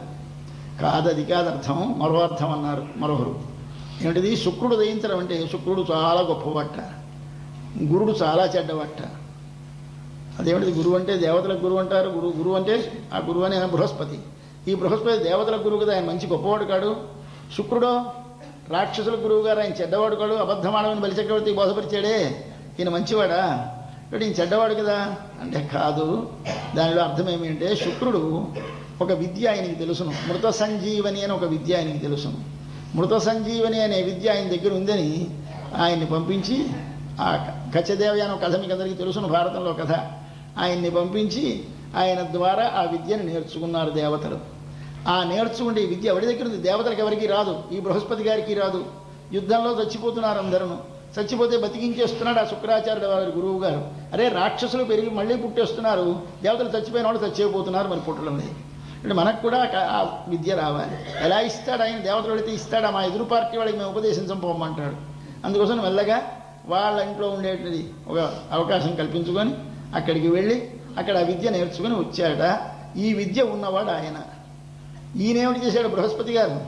మనకి లోకంలో ఇప్పుడు నాస్తికులు అంటున్నారే, వారిని చార్వాకులు అంటారు. చార్వాకులు అంటే చారు అంటే అందమైన, వాక్ అంటే మాట గలవాడు. మాట్లాడుతుంటే నిజమే అనిపిస్తుంది. ఏమిటోనండి, తద్దినాలు పెడితే మీద వాళ్ళకి ఎక్కుతాయా? అబద్ధాలండి. ఎక్కితే మీ నాన్నగారు ఏ ఊరైనా వెళ్ళినప్పుడు మీరు ఈ ఊళ్ళో రోజు ఒక బ్రాహ్మడికి భోజనం పెట్టేస్తుండే, ఆయనకి హోటల్ ఖర్చు అక్కర్లేదు, డబ్బు పట్టుకెళ్ళక్కర్లేదు, చెప్పులు పట్టుకెళ్ళక్కర్లేదు అంటాడు ఉపన్యాసం. నిజమే అనిపిస్తుంది. ఎంత అందంగా ఉంది ఆ మాట. కాబట్టి చారు వాక్కులు వీరు అంటే బాగా మనసుకు నచ్చుతాయి. కాబట్టి మనసుకు నచ్చే మాటలు చెప్పి మనని మోసం చేసి మన వైదికమైన మార్గానికి, సనాతనమైన పంథాకి దూరం చేసేటువంటి వారిని చార్వాకులు అంటారు. అసలు ఈ మతం మొట్టమొదటి కనిపెట్టిన వాడెవడు? బృహస్పతి గారు. ఎందుకు? ఆయన పాపం మంచి కోసమే కనిపెట్టాడు, కానీ దేశం వ్యాప్తి చెందిపోయింది. ఆయన ఎందుకు కనిపెట్టాడు? దేవతలకి శత్రువులైనటువంటి రాక్షసులకి ఇది బోధపరిచి వాళ్ళందరినీ తప్పుదారి పట్టించేసి, వాళ్ళందరికీ శక్తి తగ్గించేసి, వాళ్ళకి యజ్ఞాల మీద, జపాల మీద, హోమాల మీద నమ్మకం తగ్గించేసి మన వాళ్ళకి బలం పెంచేయాలి అని పాపం అనుకున్నాడు. కానీ మన వాళ్ళే ఆధారంలో పడిపోయినాడు. వాళ్ళ కోసం అని చెప్తూ ఉంటే వీళ్ళే వినడం ప్రారంభించారు. కాబట్టి వీళ్ళకి బాగా నచ్చిపోయింది. మనం అందరం చార్వాకులం అయిపోయినాం, వాళ్ళు బాగానే ఉన్నారు వాళ్ళందరూ. అందుచేత ఈ చిక్కులో పడిపోయినాడు ఆయన. కాబట్టి ముందు నాస్తిక మతాన్ని, చార్వాక మతాన్ని ప్రవర్తింపజేసిన వాడు బృహస్పతి. ఆయన అస్తమించాలి. మరెవడు పెరగాలి? మృత సంజీవన విద్య కలిగిన వాడు మీదకి లేవాలి. మృత సంజీవనం అంటే ఏమిటి? చనిపోయిన వారిని బ్రతికించున్నది. ఏది చనిపోయిన వారిని బ్రతికించున్నది? భగవత్ కథ. ఈ విష్ణు సహస్రనామంలో రామో విరామో విరజో మార్గో నేయో నయో నయ అని ముందు ఒక నామాలు వస్తాయి. 600 దాటిన తర్వాత అక్కడి నుంచి అవి రాముడి నామాలు. ఆ రాముడి నామాలు వచ్చినప్పుడు వ్యాఖ్యానం చేస్తూ భాష్యకారులు అంటారు, ఇతఃపరం మృత సంజీవనం రామచరితం అంటారు. ఇటు తర్వాత మృత సంజీవనమైన రామచరిత్రం వస్తోంది అంటారు. మృత సంజీవనం ఏమిటండి? రామచరిత్రం అంటే చనిపోయిన వారిని బ్రతికిస్తుంది ఇటు రామకథ. ఎవరినైనా బ్రతికించిందా? బ్రతికించలేదా? లంకలో సీతమ్మ తల్లి తన జడే ఉరిపోసుకొని ఈ జడ తిప్పి దానికి కొమ్మకి ముడివేసేసి ఇలా కొమ్మ పట్టుకొని వదిలేస్తే ఉరి బిగుసుకుపోయి ప్రాణం పోయే స్థితిలో ఉండగా ఈమెను బ్రతికించాలని చెట్టు మీద కూర్చున్న ఆంజనేయ స్వామి ఏమి చెబితే చనిపోదు, ఏమి చెబితే వింటుంది ఆలోచించాడు. ఏం చేయాలి, ఏమిటి చెప్పాలి? వీడికి చాలా ప్రియా రామకథాహి, రామకథ వీడికి చాలా ఇష్టం కదా. అంటే రామకథ చెప్దాం. అది ఎలా ఉండాలి? మధురముగా చెప్పాలి, నిజమైన కథ చెప్పాలి. అది రామకథ. నిజమైనది, మధురమైనది రామకథ. కాబట్టి మధురమ వితథం జగాదవాక్యం ద్రుమవిటపాంతరమాస్థితో హనుమాన్ ప్రారంభించాడు. ఎక్కడ అందుకున్నాడు కదా? రాజా దశరథో నామ రథకుంజర వాజిమాన్. ఈవిడ పట్టుకో కూర్చుంది కొమ్మ. సరే ఇంకా వదిలేస్తుంది. ఈవిడ వదిలేయకూడదు, పీక ఉరి బిగుసుకుపోకూడదు, బ్రతకాలి. బ్రతకడానికి ఏ కథ ప్రారంభించాడు? రామకథ ప్రారంభించాడు. యా దశరథులను రాజు గలడు, రథకుంజరములు ఏను గుర్రములు గలవాడు, ఆయన ఇతస్య జ్యేష్ఠ ప్రియ పుత్ర రామ, ఆయనకి పెద్ద కొడుకు రాముడు. అడవిలో ఉన్నారు, బాగున్నారు. లంకలో రామనామం వినిపిస్తోంది. ఒకసారి పొంగిపోయింది తల్లి. పొన్ని కొంచెంసేపు పట్టుకునే ఉందా, ఇంకొక ముడుకుపోయింది, వదిలేసి ఏం ఉద్ధరించాలని కిందకి లాగి పట్టుకొని అమ్మ వింటోందండి. అలా కథ ప్రారంభించి ఆంజనేయ స్వామి ఆమెకు తెలిసిన కంతా చెప్పుకొచ్చాడు. వాళ్ళు ఇలా బయలుదేరారు. వివాహం అయిన తర్వాత అడవికి వచ్చారు, అడవిలో ఉన్నారు, బాగున్నారు. ఇవన్నీ చెప్పి చివరికి ఆయన భార్య సీతమ్మని రావణుడు అపహరించుకుపోయినాడు. మనకి స్పష్టంగా తెలిసిన కథ వచ్చింది. ఇప్పుడు తర్వాతి కథ చెప్పాలి. వీడికి తెలియదు తర్వాతి కథ. అప్పుడు రాముడు సుగ్రీవుడితో మైత్రి చేసుకున్నాడు. వాడి శత్రువైన వారిని అన్నదమ్ముడిని చంపాడు. తర్వాత వానరులను పిలిచారు, సముద్రం దాటించారు, లంకకు వస్తున్నారు, రాక్షసుని చంపుతారు, సీతమ్మను పొందుతారు అని కథ చెప్పాడండి. అయ్యా ఎంత ధైర్యం, ఎంత ధైర్యం కలిగింది అమ్మకి. చనిపోయింది ఆవిడ, చనిపోయే ఆవిడని బ్రతికించింది. ఏ కథ బ్రతికించింది? రామకథ బ్రతికించింది. కాబట్టి మనకి ఏది బ్రతికిస్తుంది? రామకథకి పేరు మృత సంజీవనం. అది మనకు తెలియాలి. ఏది మన మృత సంజీవనం? భగవత్ కథ. మనం ఎప్పుడు ఏది వినాలి? లోపల భగవంతుని యొక్క జ్ఞానము, స్మరణ లేకుండా నీ ఉంటే చనిపోయినట్టు లెక్క. ఊపిరి తీస్తూ ఉంటే బ్రతికున్నట్టు లెక్క అనుకుంటే కొలిమి తిత్తి బతికుంది. కొలిమి దగ్గర పెట్టి ఇలా బస్ బస్ బస్ అంటూ ఉంటే ఊపిరి వస్తూ ఉంటుంది, పోతూ ఉంటుంది. అదెంత బతికుందో మనము అంతే బతికున్నాం. కాబట్టి మనం బ్రతికుండుట అంటే ఊపిరాడుట అనుకోకండి. ఇలా చూసి నాడి కదులుతోంది కనుక బ్రతికున్నాడంటే అది వైద్యులకు బ్రతికుండడం. కానీ నిజమైన బ్రతికుండడం లోపల భగవత్ కథ ఎంతసేపు నీ హృదయంలో మెదలుతుందో అప్పుడు నీవు బ్రతికున్నట్టు లెక్క. ఎందుచేత శరీరమునకు ప్రాణము నీవైతే నీకు ప్రాణము భగవంతుడు. కాబట్టి ప్రాణమునకు ప్రాణమైన ఈ ప్రాణం అంటే మన జీవుడు, ఆ జీవుడికి ప్రాణము భగవానుడు. శరీరమునకు ప్రాణము జీవుడు, శరీరమునకు ప్రాణమైన జీవుడికి ప్రాణము పరమాత్మ. వాడు లోపల తన లోపల ఉంటే తాను బ్రతికున్నట్టు లెక్క. అట్లా కలిగించేది ఏది? మహాపురుషులు చెప్పిన భగవద్గీత వినండి. కాబట్టి మనకి గోపికా గీతములని మనకి పాడుంటాయి. అందులో అంటారు తవ కథామృతం తప్త జీవనం అంటారు. తవ కథామృతం, కృష్ణ నీ కథ అనేది ఒక అమృతమయ్యా. అమృతం చనిపోకుండా చేస్తుంది కదూ, నీది అంతే. తప్త జీవనం, తాపముతో తపించిన వారిని బ్రతికిస్తుంది నీ కథ అంటారు వారు. ఎవరు ఆ కథ చెబుతారో వారు చాలా ఉదారులండి. వాడు చాలా ఎంత డొనేషన్స్ చాలా ఎక్కువగా ఇస్తారండి అని మనం అందరినీ పొగుడుతూ ఉంటామే. ఎవరిని ఎక్కువ పొగడాలి? భగవత్ కథ చెప్పిన వారిని ఎక్కువ పొగడాలి. వీరిచ్చినది శరీరంలో ఆత్మ నశించిపోకుండా, అంటే విడిచి వెళ్ళిపోకుండా పోషించడానికి శరీరాన్ని నిలిపేది వీరిచ్చిన దానం. వారో లోపలుండే ఆత్మ లోపలున్న భగవంతుడు ఆత్మను వదిలిపోకుండా ఉండే కథ వారు చెబుతుంటే వారినేమనాలి? వీరికంటే ఎక్కువ పొందదు. కాబట్టి భూరిదా జనా, ఎవరైతే భగవత్కథని మనకి గృణంతి చెప్తారో తే వారు భూరిదా జనా, ఎక్కువగా మనకి ఇచ్చేటువంటి మహాపురుషులు, వారిని నమస్కరించాలి. అందుచేత ఇక్కడ మృత సంజీవనమేది? భగవత్కథ. ఆ మృత సంజీవనమునిచ్చేటటువంటి శుక్రుడు అమ్మా ఉదయిస్తున్నాడు అంటే మాకు భగవద్ ఆభిముఖ్యం కలుగుతోంది. ఒకసారి భగవత్కథ వినాలనే కోరిక కలుగుతోంది. ఇప్పుడే నీవు లేచి ఒకసారి భగవన్నామ సంకీర్తనం చేసి నీవు కూడా మాతో కలిసి స్వామిని కీర్తించి మా లోపల ఉన్నటువంటి భగవంతుని మరిచిపోకుండా మాకు నీవు నిలిపితే మేము చనిపోయే వారం బ్రతుకుతాం కనుక మృత సంజీవనం అనే విద్యను సంగినటువంటి శుక్రాచార్యుడు యజుందు మా లోపల లేస్తున్నాడు. ఎవడు లేస్తున్నాడు? భగవంతుని వేపాభిముఖ్యము, భగవన్నామమును ఉచ్చరించవలననే కోరిక, భగవత్కథ వినవలననే కుతూహలం నీ లోపల ఎప్పుడు కలిగిందో అప్పుడు నువ్వు వెళ్ళు. వీళ్ళమ్మా లేపండి. ఏమని లేపాలి? అమ్మా ఇదిగో శుక్రుడు ఉదయిస్తున్నాడమ్మా లే అనండి. రెండవది ఏం కావాలి? వియాజం రంగిత్, అదిగో గురుడు అస్తమిస్తున్నాడమ్మా. గురుడెవడు? నాస్తికవాదాన్ని చెప్పిన చార్వాక మతాన్ని ప్రవర్తింపజేసినవాడు. మన లోపల చార్వాకవాదాలు లోపలికి చేరకముందే తబుక్కుని వెళ్ళండి, లేకపోతే అది వచ్చి ప్రవేశించేయో మరి వదలవు. కాబట్టి వారు చెప్పిన హేతువాదం వింటే, వారి నాస్తికవాదాలు వింటే మనసు చాలా ఎంతో బాగున్నట్టు నచ్చుతాయి. ఆ నచ్చి మాటలు వినకండి, కావలసిన హితమైన మాటలు వినండి. అట్లాంటి స్థితి ఉండగా వెళ్ళండి అని అమ్మాదిగో గురుడు అస్తమిస్తున్నాడు, శుక్రుడు ఉదయిస్తున్నాడు, నువ్వు మేల్కనవమ్మా అని లేపారు. ఇంకా మరొకటి పుళ్ళుం శిలుం వినగాన్, అవగో పక్షులు అరుస్తున్నాయమ్మా అన్నారు. పక్షులు అరవడం మొదటి పాశురంలో ప్రారంభించాం, 6వ పాశురంలో. మళ్ళీ 7వ పాశురంలో భరద్వాజ పక్షులు మాట్లాడుకోవడం చెప్పాం. మళ్ళీ ఇప్పుడు పక్షులు అరవడం చెప్తున్నాం. 3 సార్లు వచ్చింది. ఏమంటే అక్కడ ఒకసారి పక్షులు అరిచేయన్నారు, మళ్ళీ ఇక్కడ పక్షులు అరిచేయన్నారు. అంటే పక్షులు లేవగానే కిలకిలకిలలాడుతూ ఉంటే అది పక్షుల కిలకలారావము, దానికేమీ ఉండదు. ఇప్పుడు పక్షులన్నీ గూళ్ళు వదిలేస్తున్నాయి. వదిలేస్తూ గూళ్ళు వదిలేసి ఒకదానిని ఒకటి వదిలి వెళ్ళిపోతూ, పిల్లలని వదిలి వెళ్ళిపోతూ అరిచేటువంటి అరుపు ఇప్పుడు అరుపు. కాబట్టి తమ జీవనమును సంపాదించుకుందికి లోకములోకి ప్రవర్తించేటప్పుడు అరిచే అరుపు ఇది, లేవగానే అరిచే అరుపు అది. ఇది పక్షుల అరుపులు. ఇక్కడేమిటి మనకి అంటే పక్షులంటే ఎవరని చెప్పుకున్నాం మనం?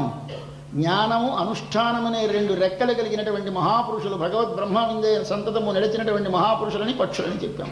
పక్షి ఆకాశమందు సంచరిస్తుంది, జ్ఞానులు ఆకాశం అనేటువంటి భగవంతుని యందు సంచరిస్తారు. పక్షులు 2 రెక్కలతో సంచరిస్తుంది.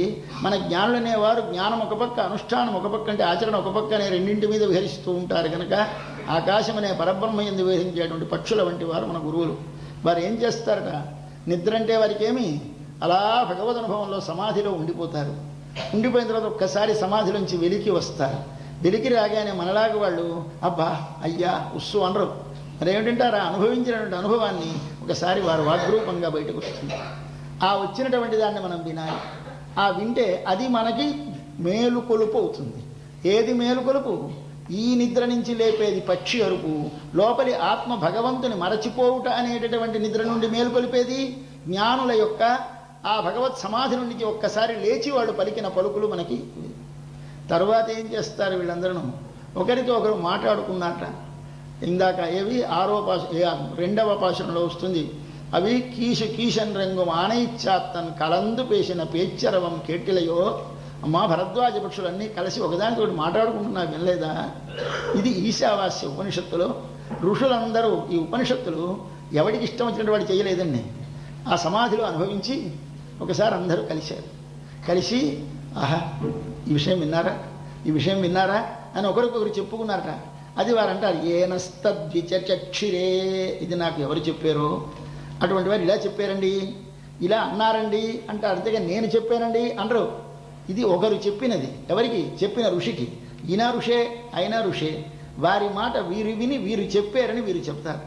అట్లా చెప్పినటువంటి పక్షులు కనుక ఆ పక్షులు ఒకదానితో ఒకటి మాట్లాడుకున్న మాట వినపడలేదా అంటే ఉపనిషత్తులు ఆ ఋషులు చెప్పిన మాటలు వినలేదా అని అడిగారు అక్కడ. ఇది గూట్లో ఉండగా కథ. ఈ పక్షులు అంటే ఏ పక్షులు? జ్ఞానులు అనేటువంటి పక్షులు జీవనం కోసం బయలుదేరుతాయి. చెట్ల మీద ఉన్న పక్షులు జీవనం కోసం బయలుదేరుతాయి. జీవనం అంటే శరీరమును పోషించే మేత, వాటికి గింజలు ఏరుకో వస్తాయి, వరి వెన్నులు అవి ఏరుకో వస్తాయి. ఏమిటి చేస్తారు వీరికి జీవనం ఏమిటి? వీరికి జీవనము జ్ఞానం ఇంతకుముందే సంపాదించుకొని ఉన్నారు. ఇప్పుడేమి కావాలి? తమ బిడ్డలకి కావలసిన మేతని తీసుకొస్తారు. ఇప్పుడు వెళ్ళి వీరు తినరక్కడ. వీరు తినేది ఇంటికి వచ్చి పిల్లలకు పెట్టి తింటారు. కాబట్టి మనవారు ఏమిటి చేస్తారు? ఎప్పుడైతే శిష్యుల కోసమని తాము వెళ్ళి శిష్యులకు జ్ఞానమును ఉపదేశం చేస్తారో ఆ కలకలం ఇవాళ. కాబట్టి ఇవాళ వచ్చినటువంటి 13వ ఉపాసనలో మీకు వచ్చినటువంటి కథ కేవలముగా పక్షులనేటువంటి జ్ఞానులు తమ ఉపదేశ క్షేత్రములకు వెళ్ళి శిష్యులకు తమ ఉపదేశముల ద్వారా తాము సమాధిలో అనుభవించిన భగవద్జ్ఞానమును ఉపదేశించినప్పుడు పలికిన పలుకులు అవగో వినిపిస్తున్నాయమ్మా. లే పుళ్ళుం శిలుంబినఘాన్ అన్నారు. అన్న తర్వాత పోదరిక్కణినాయ్ అని పిలుస్తున్నారు అమ్మని. మళ్ళీ మరో పిలుపు. ఇంతవరకు సంబోధన లేదు ఎక్కడా మీకు. ఇప్పుడే సంబోధన. ఇంతవరకు గుణకీర్తనం చేశాం. కీర్తిని పాడారు మన పిల్లలందరూ. కీర్తి, యశస్సు అని 2 పదాలు ఉన్నాయి, మీకు అందరికీ తెలుసు అనుకుంటాను. కానీ అర్థంలో తేడా ఉంది, జ్ఞాపకం పెట్టుకోండి. కీర్తన యశస్సు అన్న డిక్షనరీలో ఒకటే అర్థం రాస్తారు. కానీ కీర్తి అంటే వేరు, యశస్సు అంటే వేరు. పరాక్రమముతో శత్రువులను జయిస్తే వచ్చినది యశస్సు. తమ ఔదార్యము చేత దానము చేసి తమ గుణముల చేత ఆర్జించినది కీర్తి. వారి గుణమును చూసిపోరు ఓహో అంటే అది కీర్తి. వారు మంచి వక్త, వారు మంచి భక్తులు, వారు మంచి జ్ఞానము గలవారు. దీని చేత వచ్చేటువంటి దాన్ని ఏమన్నారు? కీర్తి అన్నారు. అందుచేత మీరు ఏమిటి చేశారు? పాట పాడుతున్నారు. కృష్ణుడిని రాముడు ఏమిటి పాడుతున్నారు? యశస్సును పాడలేదు, కీర్తిని పాడుతున్నారు. మరి కీర్తి అంటే వారి గుణములను గానము చేయాలి. కాబట్టి భగవంతుని యొక్క గుణములను గానము చేయాలి. కానీ ఆ భగవంతుని గుణములను తెలియజేసే నామములను గానము చేయాలి. కానీ గానము చేయడం అంటే ఏమిటి చేస్తారు? వాడి లీలలు పాడతారు. లీలలు పాడడం అంటే భగవద్గుణములను గానము చేస్తారు అని అర్థం. అక్కడ అయిపోయింది. ఇప్పుడు ఈవిని పిలుస్తున్నారు. ఈ పిల్లలు ఎలా పిలుస్తున్నారు? అబ్బా ఎంత అందమైన కనుగలదానమ్మా. పోదు అరి కణినాయ్. పోదు అంటే పువ్వు, అరి అన్న మాటకి 3 అర్థాలు. అరి అంటే తుమ్మెద. తుమ్మెద రాత్రి పగలపేట తామర పువ్వు వికసించింది. వికసించిన తామర పువ్వులో మకరందం ఉంటుంది, తేనె. తేనెను త్రాగడానికి తుమ్మెద వచ్చింది. తుమ్మెద ఆ మకరందమును త్రాగకుండా చుట్టూ తిరిగింది, లోపలికి దిగింది. తుమ్మెద తాగుతోంది. తాగుతుండగా అనుభవంలో అది మత్తిల్లు ఉండగా సూర్యాస్తమయమైతే పువ్వు మూసుకుపోయింది. మూసుకుపోతే ఇప్పుడు పొద్దున్న సూర్యుడు ఉదయిస్తున్నాడు. పువ్వు అలా అలా అలా కొంచెం విడుతోంది. ఆ విడుతున్నప్పుడు ఒక మాట చూడండి, లోపల నల్లటి తుమ్మెద కనిపిస్తుంది. ఆ మధ్య రేకులు విడిన చిన్న విడిన రేకుల మధ్య నుంచి కనిపిస్తూ ఉంటుంది. ఈవిడ కన్ను అలా ఉందిట. లోపల నల్లగుడ్డు, తెల్లగుడ్డు, పైనేమో రెప్పలు దగ్గరగా మూసుకొని కాస్త సంధించి పెద్ద వెడల్పైన కన్నులు గల వారికి నిద్రపోతున్న కన్ను వీడే ఉంటుంది. అన్నమాట చూడండి. ఎప్పుడైనా పడుకున్న వారిని, పెద్ద కళ్ళు గల వారిని పడుకున్నప్పుడు, చిన్న కళ్ళు గల వాళ్ళకి మళ్ళాంటి వాళ్ళకి బెంగలేదు, ఇప్పుడు మూసుకొనే ఉంటాయి. విప్పినా మూసుకొనే ఉంటుంది, మూసుకున్నా విప్పే ఉంటుంది, బెంగలేదు. కానీ పెద్ద కళ్ళు గల వారికి కన్ను మూస్తే కూడా విప్పినట్టు ఉంటుంది. ఆ స్థితిలో ఉంది ఈవిడ పడుకున్నావిడ. అలా చూస్తే ఇలా విడి లోపల నుంచి నల్లగుడ్డు కనిపిస్తూ ఉంటే ఎలాగుంది? అది పోదు తామర పువ్వులో అరి అంటే తుమ్మెద ఉన్నటువంటి కన్ను. పోదరి కణినాయ్. మరో అర్థం పోదు అరి కణినాయ్. అరి అంటే లేడి, లేడి వంటి కళ్ళు. పోదు అంటే కదలుతున్నటువంటి, ఇటు బెదురుతున్నటువంటి. అరి లేడి కన్నుల వంటి కన్నులు గలది. స్త్రీ యొక్క నేత్రములకు తామర పువ్వును ఉపమానం చెప్తారు, కలువ పువ్వును ఉపమానం చెప్తారు, లేడి చూపులను ఉపమానం చేస్తారు. లేడి చూపు ఏమిటి అంటే ఇలా అస్తమానం బెదురుతూనే ఉంటుంది. లేదా ఎవరు వస్తారో అని మెలుస్తూ ఉంటుంది, ఇటు చూస్తూ ఉంటుంది. అస్తమానం ఇలా నిశ్చలంగా అలా దయ్యపకలు అలా పెట్టి చూడదు, అటు ఇటు చదువుతూ ఉంటుంది. అలా ఉండాలి. అలా ఉంటే స్త్రీ నేత్రానికి అందాం. అలా సమాధిలో ఉన్నట్టు కూర్చోకూడదు. స్త్రీ అలా చూస్తూ ఉండాలి, అటు ఇటు చల్లంగా ఉండాలి. అట్లాంటి కళ్ళు గలది కనుక లేడి వంటి కన్నులు గలదానా అన్నారు. మూడవది పోదు అరి కణినాయ్. అరి అంటే శత్రువు, పోదు అంటే తామర పువ్వుతో, అరి అంటే పోటీ పడేటువంటి, అరి అంటే శత్రువు, పోటీ పడేటువంటి కన్ను కలదానా. పువ్వుతో పోటీ పడే కన్ను కలది, లోపల తుమ్మెద ఉన్న పువ్వు వంటి కన్ను కలది, లేడి కదులుతున్న లేడి కన్ను వంటి కన్ను కలది అని 3 అర్థాలు ఇచ్చారు ఇందులో. ఏమిటి అందమేనా? అందమే. ఎప్పుడు వస్తుంది కంటికి అందం?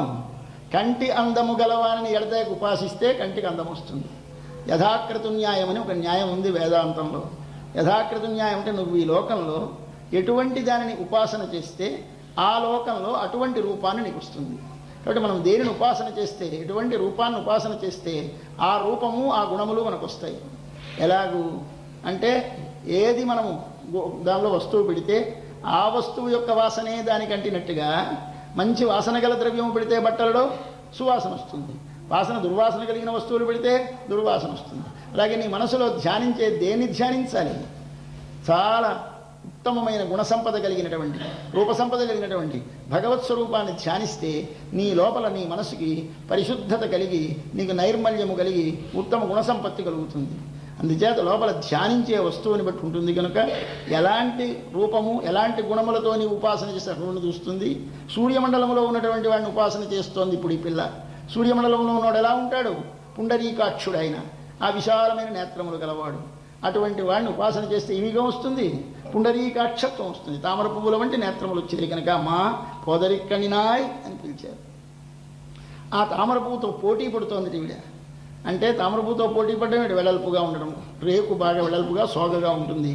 అది కాదు, లోపల తుమ్మెద ఉండడం, పోటీ పడ్డం, మూడవది బెదురుతున్న లేడి వంటి చూపు కలగడం. అంటే ఇది మంచి జ్ఞానము కలిగి భగవదనుభూతో నిండిన అనుభవం ఎక్కడ చెదిరిపోతుందో అని బెదరుతూ పొల్లా వరక్కనై కిళ్ళి